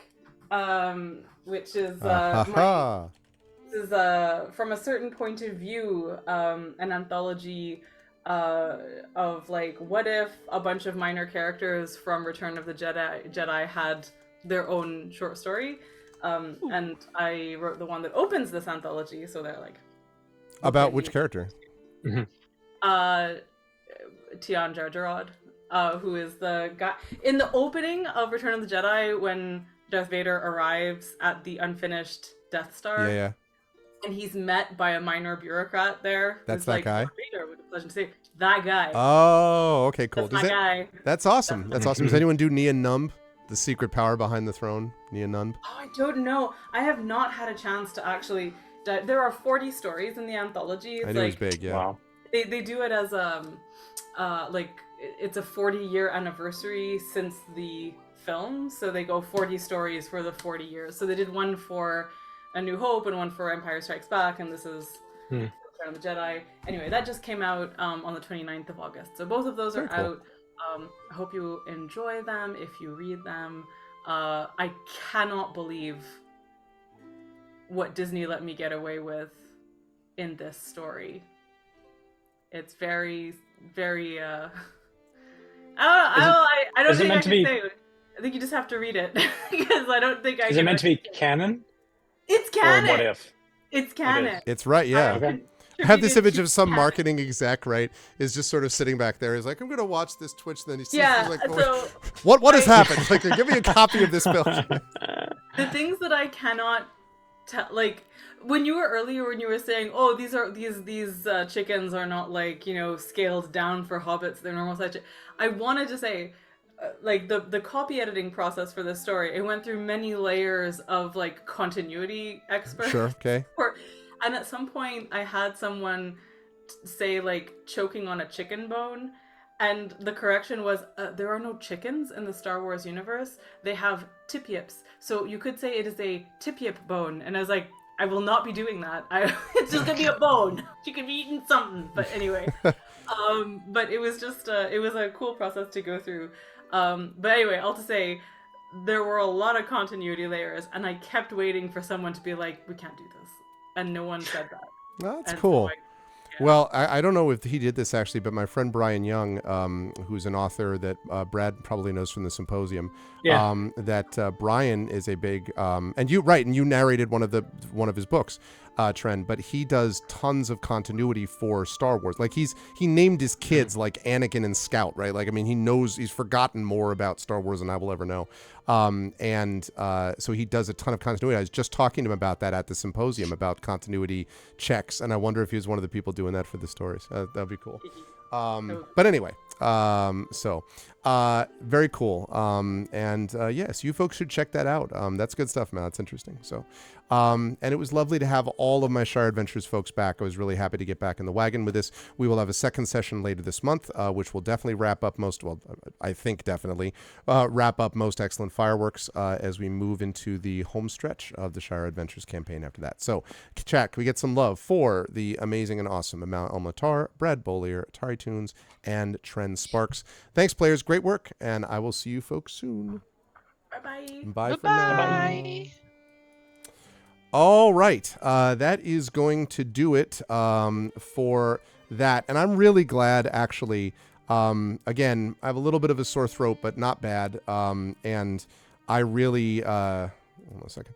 I really was wanting to get into this. Like, I was like, I'm so tired of having things come up that made scheduling difficult. August is always difficult for scheduling anyway, because everyone's away on vacation. There's convention stuff going on all the time. And now as we settle into the fall, there'll be things here and there, but for the most part, there'll be a lot of good stuff. So very excited about what's going to happen going forward with this crew. Now, for those of you who did not hear about this before, let me remind all of you for a couple of things. First of all, if you're like, I want to get caught up on this stuff, but I don't want to have to necessarily watch videos to do it. May I recommend that you go over and check out the new Shire Adventures podcast, which has now been up and running for a while, actually. Let me go over to my website and get the link for you all. Actually, no, I think that Triffid already did this. ShirePod, yes, Triffid already did this, I remember. Thank you, Triffid. Yeah, absolutely. I'm glad, Arudinel, yeah. This is something where the stakes are, it doesn't mean the stakes are not relevant. It's just that they're at a different sort of level.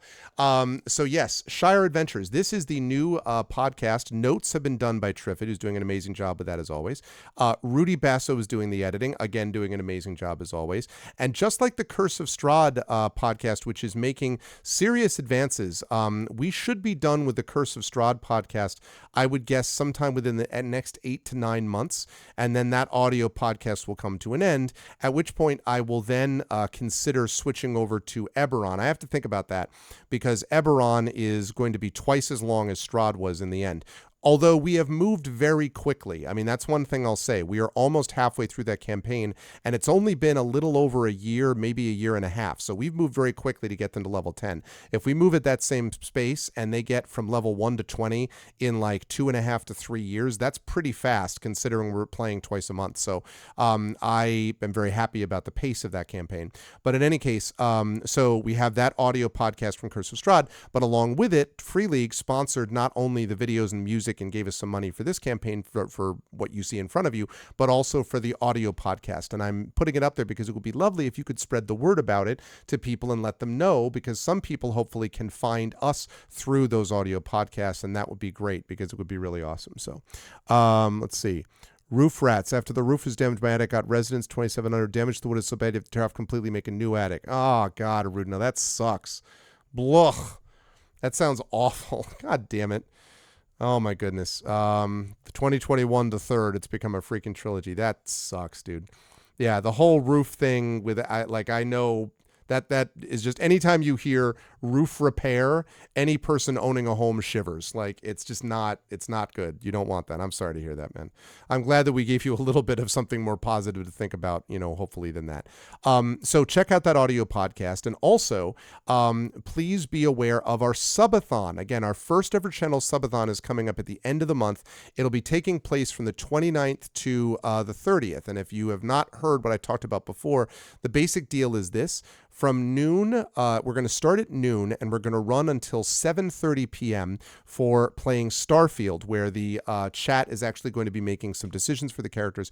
You'll see how we do it. It's going to be awesome. But we're only set to play, for sure, from 12 to 3. After 3 o'clock, the question is how much support we get. And for every sub that we get that's either gifted to someone else, Tier 1 subs or $5 Patreon pledges will add 10 minutes to the timer. A Tier 2 sub will add 15 minutes. A $10 Patreon sub will add 20 minutes.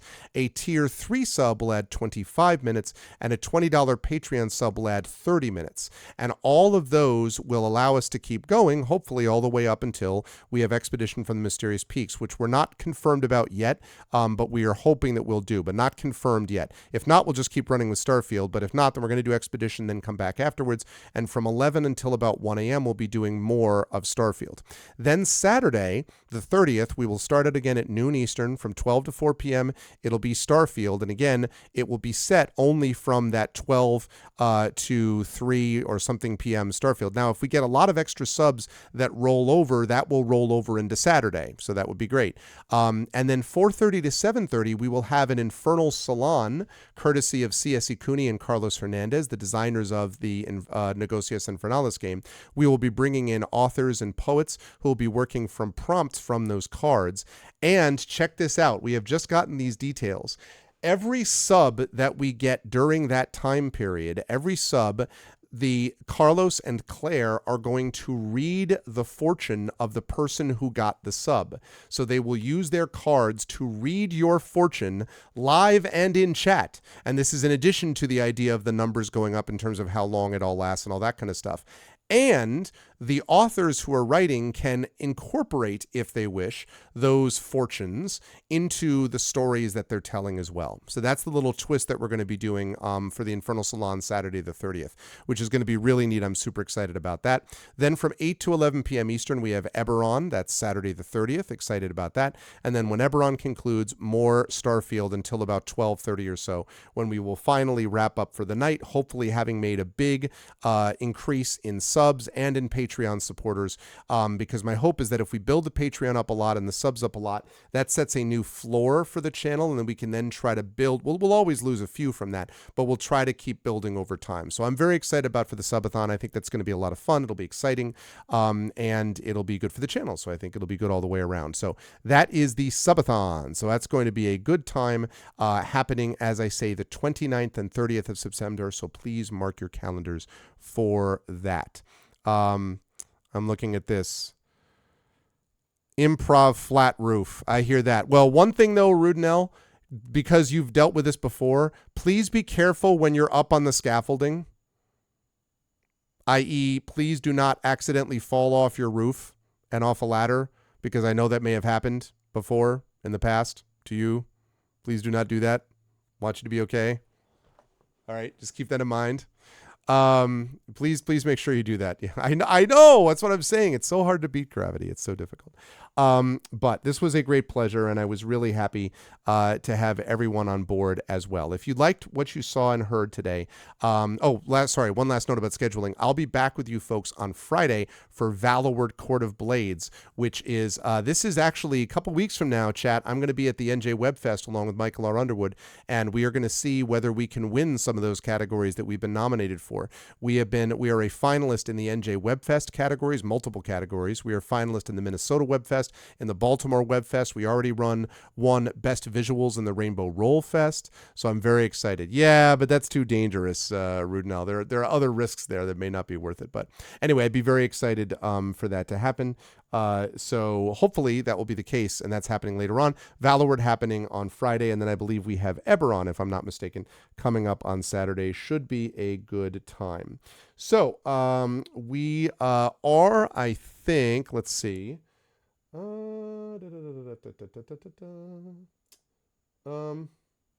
Yeah, no, not right now, because we have, okay, so I'm gonna skip out on that. So I'm just gonna say, if you haven't already done so, Thank you, Live Suing. Please follow the channel. Please check out our YouTube at !ArvTube. Please sub to me over there. Thank you for those of you who have subscribed recently. I appreciate that very much. Free for you, but definitely helps us out. !ArvCord is the Discord channel. Definitely you can hang out with us in between streams with the Discord. And of course, !ArvTweets for the thing formerly known as Twitter until that collapses, which is certainly rapidly moving towards that happening, which means I have already planned for that eventuality. And I am also over on Blue Sky, !ArvSky. I have over 1,200 followers on Twitter, and I have not quite 100 yet over on Blue Sky. I have a lot more engagement on Blue Sky. But if you have a Blue Sky account, please come on over. Also, if you need a Blue Sky link, I have a couple of extra codes that I would be happy to give you so that we can get more good people over there and build up the Blue Sky thing so we can have a iceberg to jump onto when this sinking ship continues its collapse in Twitter. Anyway, !ArvTweets for Twitter, !ArvSky for Blue Sky, website arvanelleron.com, financially !ArvShop is the merchandise area, !ArvTreon is the Patreon, that's the one sitting right there. That's hopefully what's going to be getting some love during this subathon. And speaking of subs, this is September, so you can save money right now by subbing to the channel if you are subbing for the first time, or if you are gifting a sub to somebody else, or if you are upgrading from a lower tier to a higher tier sub. You can save money on all of that during the process of September, during the month of September. Hey, Dragon, what did I miss? He says. So that's what we've got going on with that. And also, let me check something there. That's what we've got going on. Oh, yes, indeed.